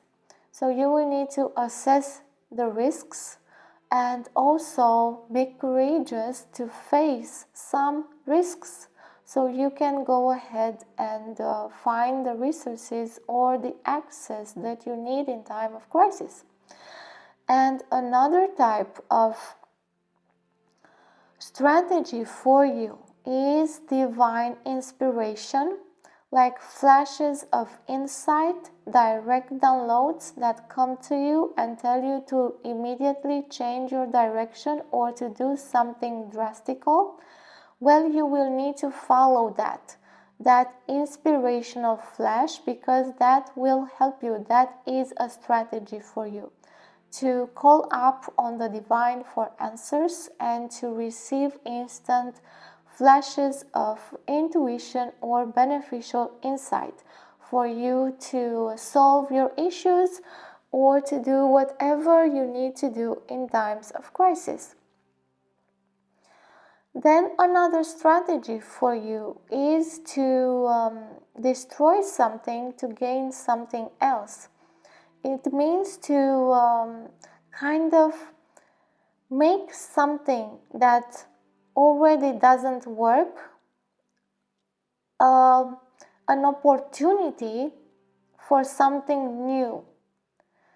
This again is about the new beginnings, because this strategy means to use something that is already not working as much or is not as beneficial, like for example tools, resources, people, to use that to gain something new. And this is a strategy that requires a lot of intelligence, thinking fast, and applying things by assessing the risks and knowing what you're doing practically, knowing how to move ahead even if things fall around you. Another strategy is to look forward, not look back, to be extremely focused on the way forward, to stop looking left and right and whine about what's being destroyed or what is being changed by whatever is happening, to run away, to keep the pace and to keep the rhythm at which you are running away, to have the energy to just push and run really fast to avoid something happening, to move away from the danger before that happens. And this reminds me of the instincts I've told you to use in your situation. Then we have the star here, and that is your fuel, that is your drive. And that is also looking into the future, even if the light is dim. Even if you don't know what's happening, you need to focus on the emotion of hope that will drive you forward, to know that even in the hardest moments and even in the hardest times, there is a light there to be followed, and to follow it with faith. Faith will be something that will drive you forward. And whenever you don't have the faith or the hope that things will improve and that you will withstand this challenge and that you will build the strength that you need to go through this, whenever you feel helpless, then you cannot move and progress through the situation and you feel stuck. Here we have the Seven of Coins, which is how to deal with emotions. Emotions can be your friend here by using your instincts, but can also be a foe. So here for you, you need to deal with a lot of patience and carefulness with your feelings and around people, to manage your feelings in a way that doesn't disturb your actions. And also to think about this on the long run, to think that maybe your feelings, the feelings that you have in a moment, are not as useful for you in the future, to look forward and realize that maybe these feelings now, they are not as important and I need to just let them go. And another strategy with feelings is to not necessarily to repress them, but to not see them as important and to take them slowly. Not to confront them directly. Yes, not to confront them directly and looking at them directly, but to just take them for the ride, not considering them as important unless they are something. For example, if you are being warned of something dangerous or of something that you need to do, unless that is so, then your feelings need to be quiet and need to help you and need to fuel you along the way slowly, not directly, nothing extreme, nothing really dramatic. They need to be really stable. For you to go ahead and find a beneficial way to thrive in crisis, you will need to have your feelings to be stable, to be kind of like a stable piece inside of you. And this faith here will help you bring peace into your feelings, because peace is really important for you. And when you deal with the emotions or dramatisms of other people, you will need to take it slow, listen to them, but without engaging in fixing them or changing them or doing something about them or amplifying them. As soon as you start working with feelings or looking at them, you will amplify them out of proportion, and this is not helpful in your case here. What is necessary for you to stockpile so you can feel some comfort in these moments? So whatever you feel attached to. So for example, if you have an attachment to a sort of or a type of food that gives you comfort, if you have attachment to a movie, for example, a film, you enjoy it greatly and gives you comfort. If you have attachments to some people, if you have attachments to dreams that make you feel comfortable and happy and give you faith, then those things need to be stockpiled. That means that you need to gather them up and use them with ration, so you can help include a sense of comfortability in your situation. because these types of things or people will also be a part of your safety, will take part in what keeps you safe and sane in times of crisis. And also dreams that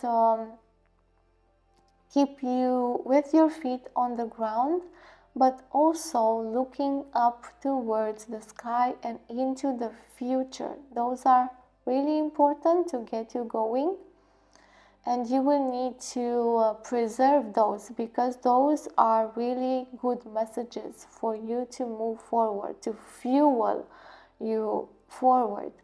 Your fuel and what drives you through the crisis is faith in your divine self, is guidance from your divine self, intuition, instinct, and the necessary attachments to make your body feel comfortable in the situation. And also signs from nature, signs from the divine self. Look for those, because they will also guide you in time of crisis. Okay, now let's see the last cards for you. And we have remnants of Atlantis, the past resurfacing, past lives and karma. Then we have fruitful labor, growth, birth, manifestation, harvest, and commit to a path. Keep focused, continue, persistence pays off. So here we see also this path being presented to you, the path in the vision, because you will need to commit to be focused, just as I said here in your strategies, to know your way forward by guiding yourself, by listening to your divine self, keeping the faith and looking forward to better times. That will keep you committed, focused to continue, and your persistence will pay off if you use it. Then we have growth, birth, manifestation, and harvest, because the resources are important in a time of crisis. Your type of how you manifest things, how you draw things towards you is important, so you might want to check up, or learn how to manifest things in terms of what you bring to you and what is helpful for you in a time of crisis, and take into account that in such a situation the manifestations may not work as usual, and you may be influenced by a lot of things like fears and, loss and all sorts of other things around you. And this is why you need to commit to the path, to go forward with your dreams, whatever is happening around you, and to have a clear look into the future, and not necessarily to be fixed on a vision, but to go forward looking for the best, not ignoring the worst, of course, but looking forward to better times, and looking forward to keep you going on the path, and not to stop, so you can grow while in this type of crisis, and you will have also good results if you persist, insist, keep focused, and you hear the guidance of your soul and spirit. While in times of crisis, things may resurface from the past, from your past lives, karmic things that come to be solved, and this may also be a disruptive energy in time of crisis, because those points in your body, in your mind, in your soul become active, and all sorts of things like fears, pains, unnecessary tribulations, suffering may come to be solved in times of crisis. So this is also a good moment for you to deal with these things and solve what you can. You don't have to solve everything. You don't have to focus on this. This is not a focus for you. But in times of crisis, you may be going through all kinds of karmic entanglements or healing moments.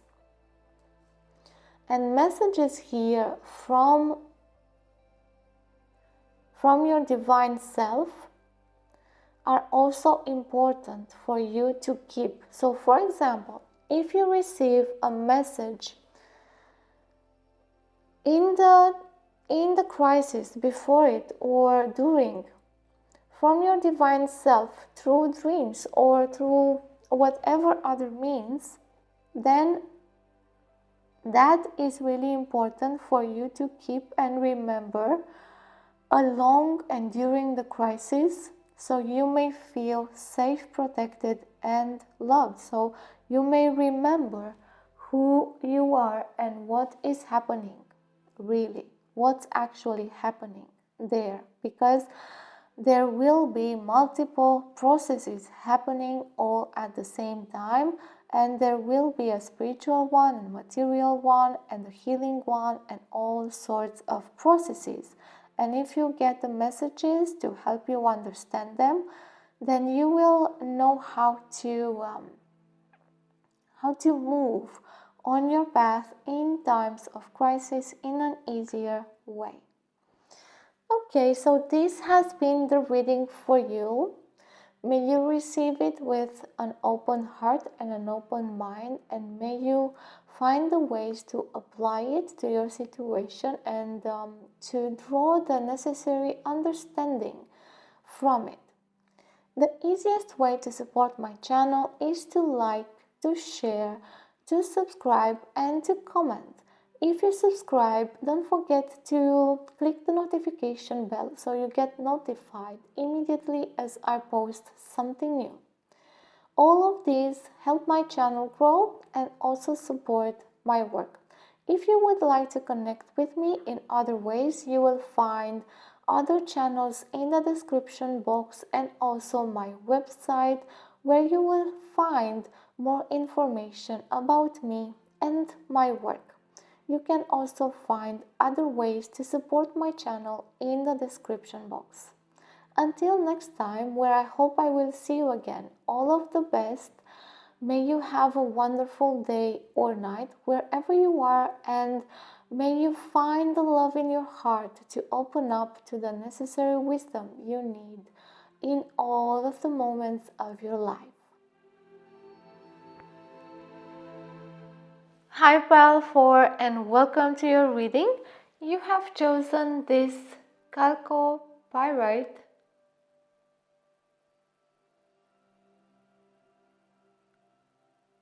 the fool's gold. Yeah. Okay.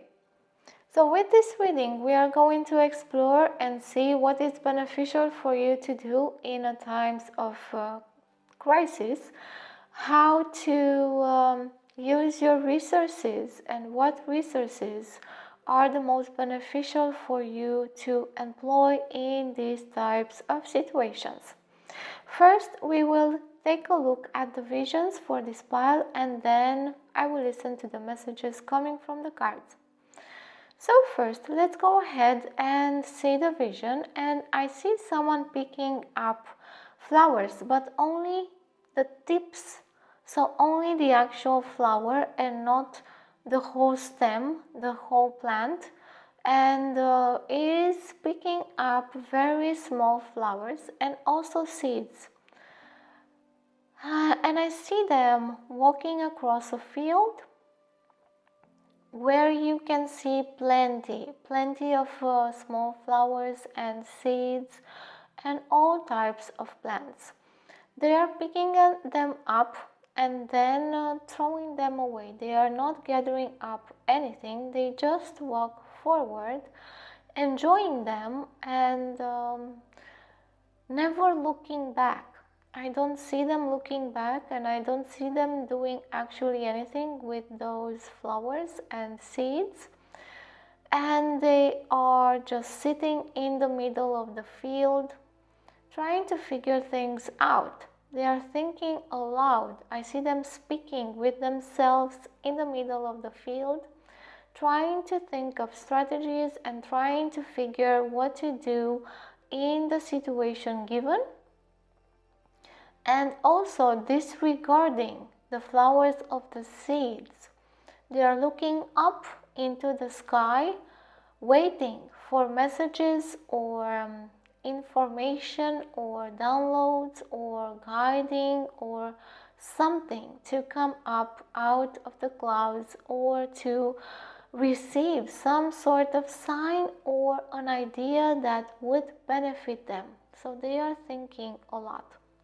So here I see you thinking a lot in times of crisis, strategizing, making plans, looking at your resources, disregarding your resources somewhat, your material resources, and looking forward to use divine resources on, or the guiding coming from your divine self. So you're not using much your material resources. And this is a kind of a waste, because you have a lot of beneficial material resources just around you, looking to be used by you in times of crisis. You are waiting too much instead of acting on what you have. Instead of actually using those seeds and flowers, you're just thinking about it, strategizing. Yes, it is beneficial in times of crisis to think, to strategize, to come up with ideas and plans. But if we do this too much, then we waste our time, resources, and we do not do much. We just sit there thinking.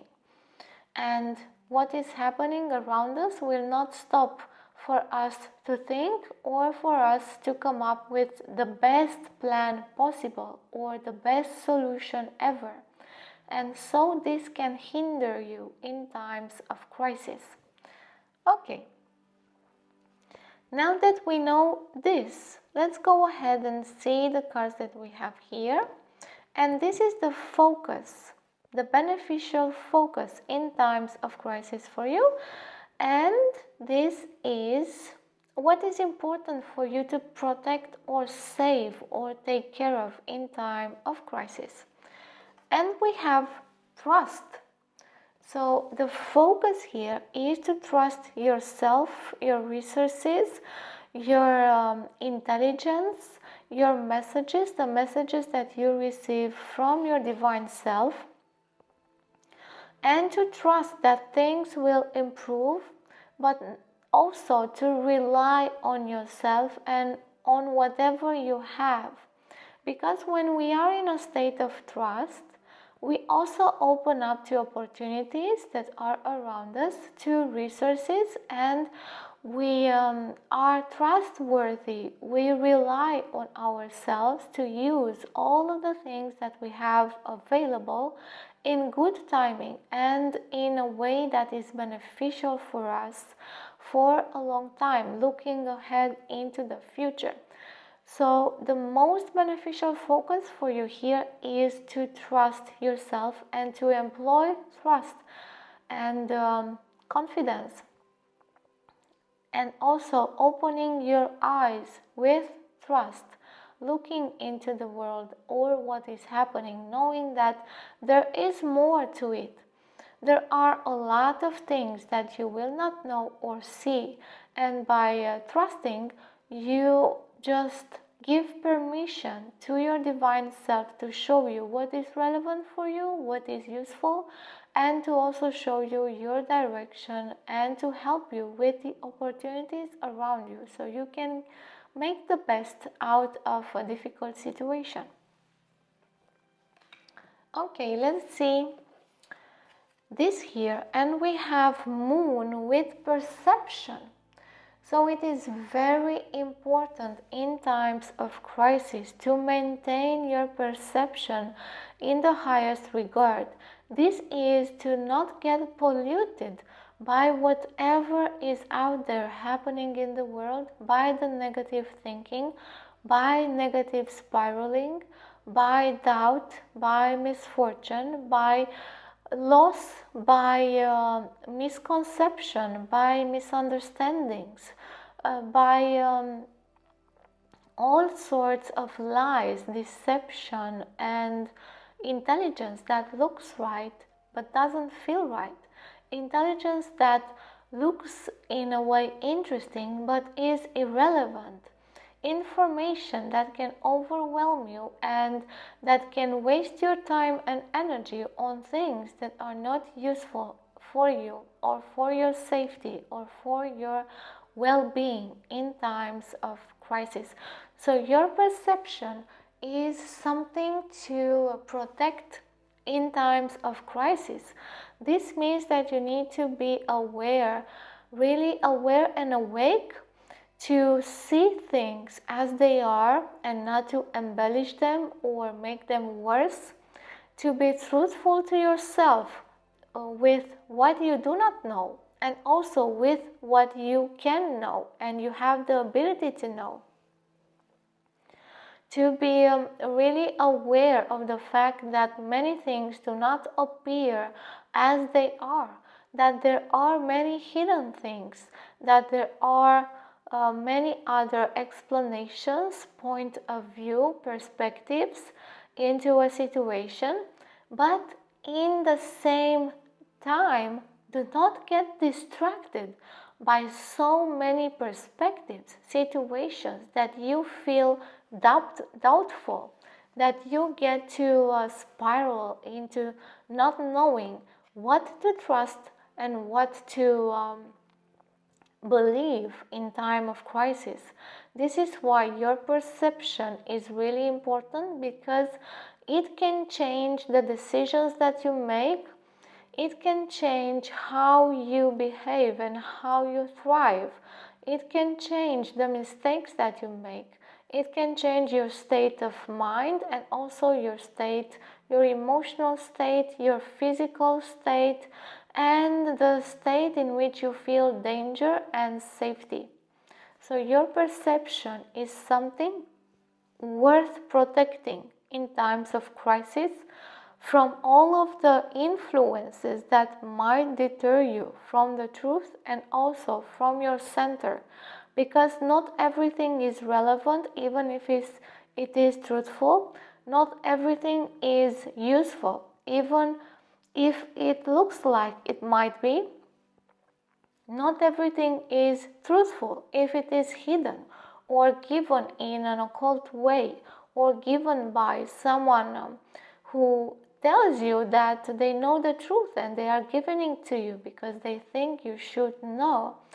Even if it's so interesting, it's not worth losing your time and your peace and whatever you think of doing. So it influences you in a detrimental way. So not all of the information is worth your while, your time and your energy, and not all of the perspectives are useful or relevant to you in your situation. And many things can deter you from being trustful and truthful to yourself. So in this time of crisis, it is better to let go of all influences, external, also internal. If you have an inside critic, which is really, it can be really detrimental in times of crisis.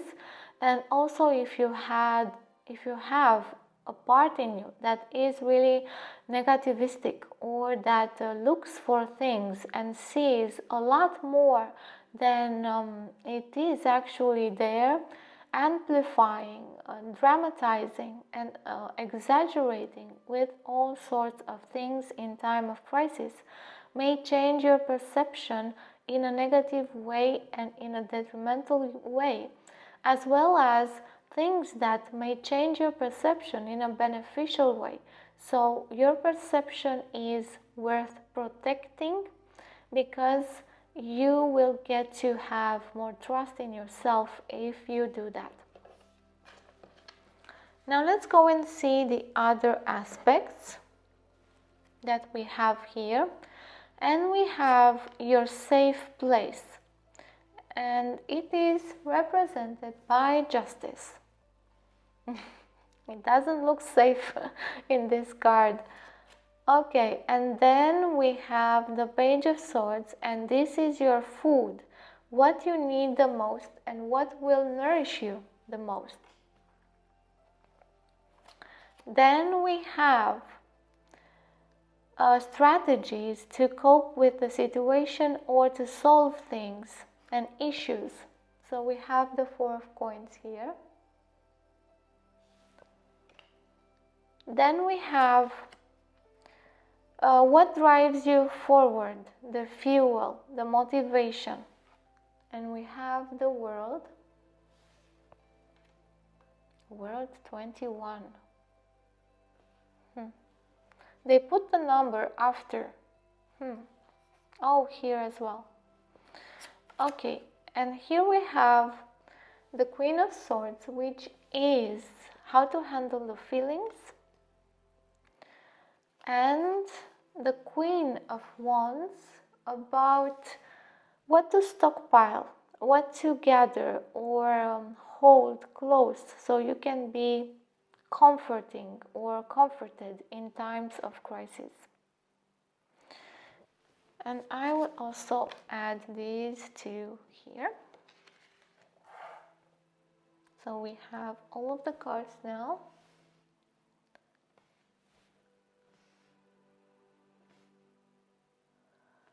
Okay. So I can see from the cards as well that your mind is really active, that you are an intelligent person, a rational person, that you like to know things, so you can be prepared, so you can know what to do, so you can strategize, so you can think and find the best solutions. And you are this type of person that would like to make their own mind about things, and also to make their own choices and to decide their own strategies. And this is really important for you, as we see here in the cards. And also, mental safety and mental sanity for you is very important. This is why we have perception here, and also trust. Because as long as you trust yourself, you know that you can solve whatever is happening in front of you, whatever challenge is thrown at you. But if you have doubt, if your perception is skewed or polluted, then you don't have the means to actually find the best decisions or the solutions in your case, in your situation, and you may feel crazy, lost, angry, completely furious when you feel in that type of state, when you know that you are unclear, that your mind is polluted, that there is nothing there that you can use, that you no longer know what is truthful, what is useful, what is there for you to help yourself, what are your resources. There is like a state in which you can go into and feel totally helpless, because that state is a state in which your perception is skewed, is confused, polluted. It doesn't actually unclear. It is like you're going into a dark place and you don't see the light anymore, like in this card here. And this type of state can be really debilitating for you in times of crisis, because it renders your mind useless. It renders your principal way of method of feeling safe useful and stable. Useless.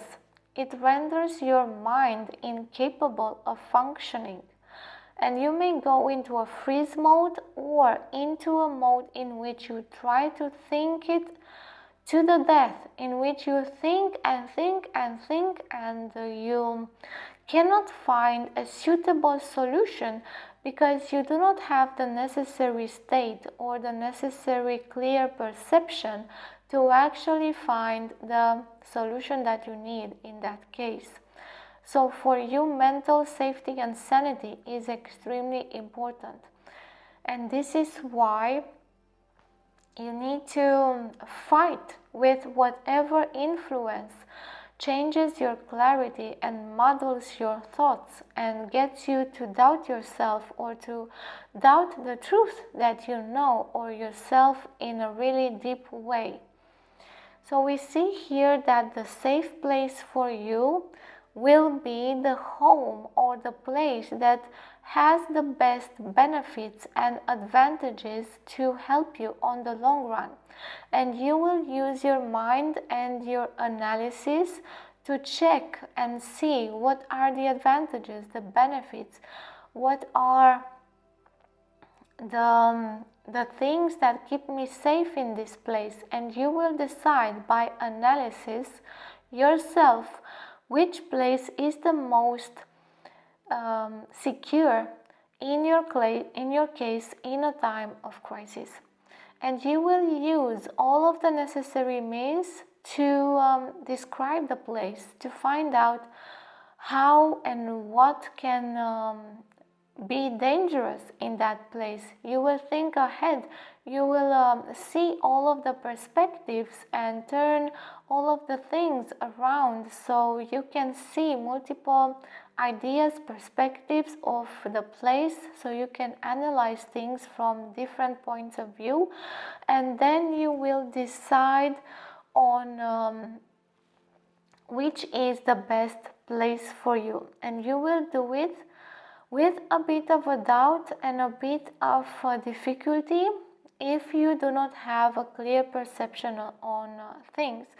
And also, here we have the best nourishment for you, and the best nourishment is truth and trust, courage, and also ideas that are useful and clarity of mind and strategies, structures that help you and that are safe. Mental safety is really important with you as well.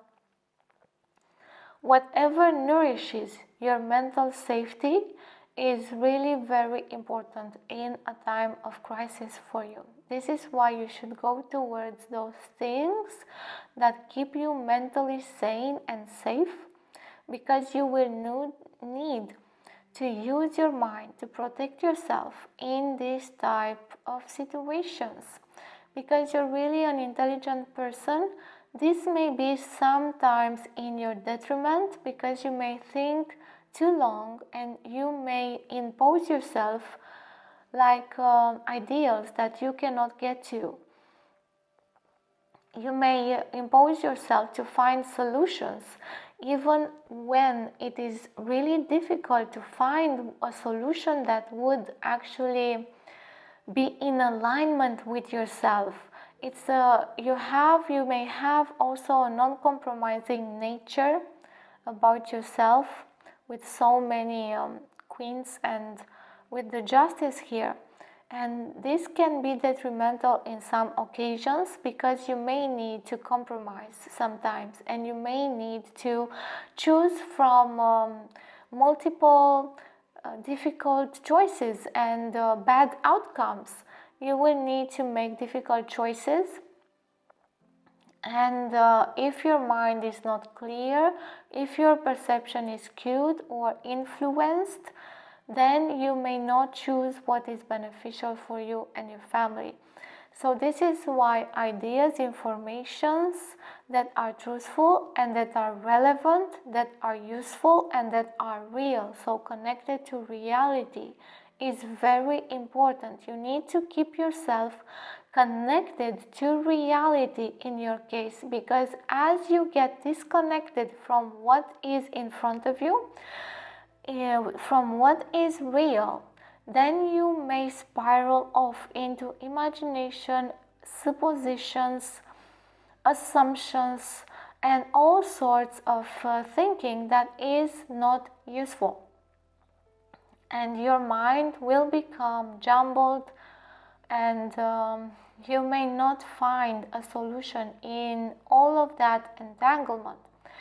So here we see that the food that you need is clear thought, is clear ideas, and ideas that are really connected to the present moment and to the reality, that reality that you are actually living.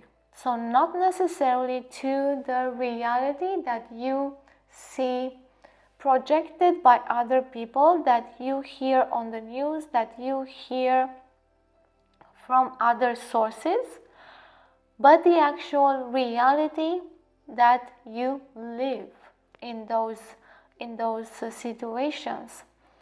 This is how you keep yourself sane and also stable and also useful to yourself. Okay, let's go further, and we have here the weapons and strategies for you to use. And the weapons and strategies for you to use in times of crisis is to make your place as safe as you can, to prepare to stock up on whatever resources you think you need to keep safe, to find a way to secure your home, to secure your job place or your workplace, to secure the path or the road in front of your home, to secure everything that you can in your environment and your house, your home, your workplace, and your mind as well. This is all so your mind can be clear and at peace. This is also you can find yourself in a place in which you can be clear with yourself and make some strategies and think. Because if you have a home in which you can feel safe, a place in which you can feel safe with everything there that you need, then you will have time. And this is really important, because if you have time, quiet moments, safe moments for you, then you can strategize and you can think about what to do and how to go forward, and what rationale do you need to use, what restrictions do you need to impose yourself if you need to. What you can do will become available to you as you think and strategize in your safe place. And you will need to do this without influences from the outside world, only looking at what you have around you and the tools that you have at hand and the present moment. A bit, of course, into the future, maybe a few months, but not much into the future, so you don't get lost in all sorts of options, ideas that may come to you about the future. And you strictly think about what you need to do right now for the moment and for the coming month, for example. And you will start to make repetitions, right? So you will start to create structures and make yourself feel safe in your situation. And those are really strategies that are already in your mind. So the strategies that you need to use here is those strategies that have proven to be safe and have proven to bring you results, real results, fast, and not to go ahead and use new things or inventions or whatever imagination might come to you in those moments, because those things may just pollute your mind, make your thoughts jumbled up, unclear, and you will not be able to know which is useful to you, what idea you can actually employ that is beneficial. So you need to keep it really simple here. Your strategies need to be traditional, long-term, and also very efficient strategies that you already know and that you can put into practice easily with little resources, with whatever you have at hand there. And you would also need to look ahead, but not like 2-3 years in the future, just a little bit in the future, like a few months, and stock up with tools and resources. Whatever you need, it needs to be with you so you can start organizing yourself. Strategies that keep you organized, in order, are very useful for you. So you might actually need like to do lists, checkups, and to keep what you consume, for example, if that is a case, if that is needed in your situation, to write down what you need to buy, what you need to achieve, or what do you need access to and how to get it, to keep an order with everything that you do and to do it sequentially, simply following the steps that you already know, employing the abilities that you already have, and keeping yourself safe and mentally secure and clear by doing all of these. Then we have what fuels you to move forward. And this is actually interesting, because what fuels you to move forward through the crisis is thinking that it will end, is knowing that there will be one moment in which all of this will end. And this will actually keep you clear on what you need to do. And you can also look ahead and somehow strategize and also assume a little bit about how much will this crisis take or last. So you get to know what is happening. Also, to know what is happening in your house, with your family, with yourself, and what to do next is really important as a strategy. You will need to organize yourself and create that type of plan in how to use your resources and how to gather everything that you need. But what drives you forward is this type of thinking that everything will end, that there will be a moment in which everything will change, and you only need to last until that moment, and you only need to do everything that you can to reach that moment, and then you will change everything. You don't have to act in the way that you act during crisis. And also this idea that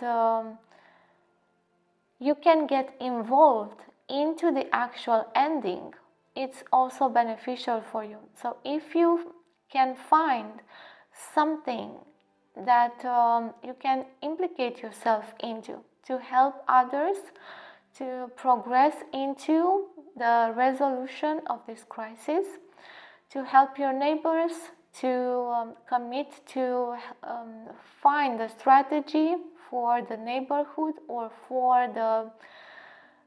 your neighbors or your friends, to gather up in groups and find a way to support the end of this crisis, and also to find a way to keep yourself safe while supporting yourselves and your rights and your your endeavors and your safety and your future, securing your future by taking action and participating in the end of the crisis or in the recuperation of safety, security, and understanding in your community, and of doing humanitarian work in this type of idea of securing yourself for the future and also contributing to end this crisis. Then we have the last cards here for you, the Queens. And this is how to handle your emotions, and this is what to stockpile. So you can feel some kind of comfort in this type of situation. So the Queens here tell me that you need to take a more feminine approach in how you handle your emotions. Instead of thinking so much, you also need to rely on your emotions because they help you realize your risks and your dangers and help you move ahead in a way that is connected with your feelings and also the feelings of other people, because safety is mostly a feeling of being safe.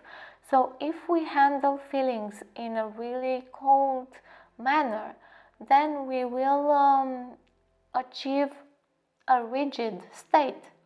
But that rigidity is not an actual safety feeling. So rigidity of the mind is not safety. So this, in handling your emotions, you need to find a way to connect your mind and your heart. You need to find a way to be okay with what you're feeling, to work with them, to find the wisdom in your feelings, to be experienced in how you communicate your feelings, to really communicate them in a peaceful way, to find a way to reconciliate the conflicts, either in your family, with your neighbors, to calm down the waves of fear and the waves of negative emotional spirals, and to counsel yourself and also counsel other people to bring more peacefulness in your actions and in this situation. So you may be a counselor also in this type of situations in which you contribute to keep the peace, but in an empathetic way, in a way that you take care of the feelings of others, but you don't get attached or tangled in those feelings, and you have like an observational point that permits you to handle what is happening in a rational way, but also without discarding or disregarding the feelings that you feel or others may feel. And what you need to stockpile here is a really strong sense of self and an inner strength of going forward with courage and determination and an independence. You really need to stockpile on your sense of self, of being independent, on solving your own things, on taking care of your responsibilities, of being responsible for self, of finding out the ways to solve your issues, of being reliant and trustful on your own abilities and the abilities of your close family and friends, and to find a way to stockpile on all of those things that help you express your individuality and that help you contribute in the world in times of crisis. And these may be, for example, pen and paper. If you contribute by writing or by helping people in counseling, or stockpiling on things to like presentation things, clothes, makeup, and all of those things that help you bring a smile upon the face of others, that keep you and present you in a way that you're sure of yourself, that you keep your head up and your wit about you, and you have this courage to be yourself even if you may meet conflict. And also all of the weapons, all of the strategies that keep you and your individuality safe. This means your rights safe. This means the individuality of yourself, but also the safety and the independence of your family and your home. This also implies that you need to stockpile on those things that gives you the right to decide upon your own independence, that gives you the method to retaliate, to fight for whatever you need and whatever you feel that is very important for you in this type of situations. So this may be, like what I've said, presentation. This may be type of defense weapons, and also type of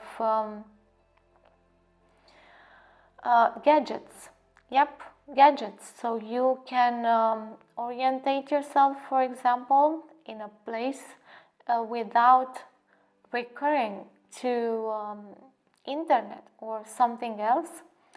Also, I see here this idea to stockpile on energy things, but not necessarily batteries or long-term batteries or such things, although they may be useful, but on self-energy and on all of those things that help you feel energetical and that give you energy. For example, think about the foods that give you energy. You will need to stockpile on those. Think about the apparatus or appliances or tools that help you keep in shape, because you will need to keep your shape, your strength, the strength and the health of your body, to be grounded and also healthy during the crisis. So all of those things that keep you in a good shape are also worth stockpiling for you. And things that are sweet and give you energy, like bars, like seeds, like, I don't know, you will know better about those types of foods, for example. Okay, now we will get to the end with a few more oracle cards that we have here. And we have solar power, vitality, warmth, and energy. So yeah, also solar power, like solar panels, not batteries energetically speaking, but solar panels that may keep your house in a sort of independence, and also whatever keeps your house in an independent way, so you do not depend a lot on the town, on your village, on other people. So you may have what is strictly necessary for your survival in your house, in your home. And this may also include solar power energy. But vitality, warmth, and energy, as I also mentioned here, is something that is needed in your case to help you through this, to help you do a lot of things, because you're an action-oriented person here. You wish to know what to do and to take action. But sometimes you may think too much, or you may employ too many restrictions on your thinking, and this may get you stuck in unnecessary types of thinking and fantasy. Because we have here fantasy, imagination, conception, and daydreams. Oh, and we also have the cabal, schemes, conspiracies, and intelligentsia. Yeah, because as I mentioned earlier, with perception here and with trust, you will need to let go of digging into schemes, conspiracies, and all sorts of information that is not strictly useful or needed to help yourself in these times of crisis. Of course, if you feel that a certain information is useful, then yes, use it, but look at all of the things that are not useful. There are schemes and conspiracies that will always keep you in fear, feeling that you're controlled by everything and anything seen in whatever you're doing, even in whatever you're thinking, always keeping you in this stuck place in which you feel helpless because everyone else is so much powerful and above you, and they can do so many things to you and you can do nothing about it or very little. So these types of thinking patterns are not useful, because you will get polluted in your mind, you will get unclear, you will get to doubt yourself, you will get to even doubt that the crisis could end or that you can actually get out of it. You will get to be entangled in all sorts of information that is doubtful, that makes you feel uncertain, that makes you feel controlled, or that makes you feel really stupidly happy. You know, there is that type of fantasy, daydreams, and imagination information out there that always says, well, everything is okay, everything will be okay, everything is perfect in the universe.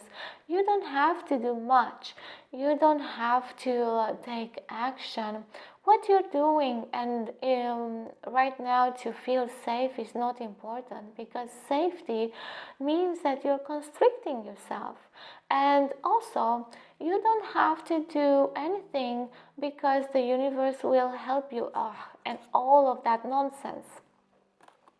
The universe will help those who help themselves, and you will need to be real with your odds and with whatever you need to do to keep yourself safe and protect yourself, because danger is real. It's not some kind of fantasy.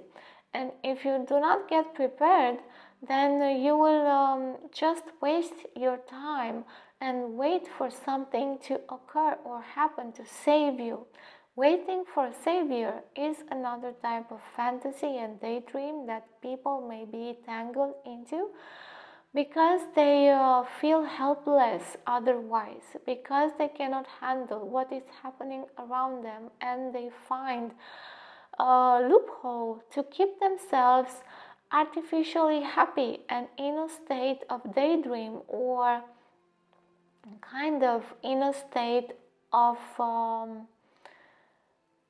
well, illusion, yes, but I was looking for another word. It's like you are taking drugs to make yourself numb and to think that you're happy even if you're miserable, and that is negating reality, and that's not useful for you in that case. This is why I said in the beginning that keeping yourself mentally sane, grounded in reality and what's really happening around you, is the key here for you to go through this, because there is a lot of information and misinformation out there, and even the truth can be irrelevant for you sometime.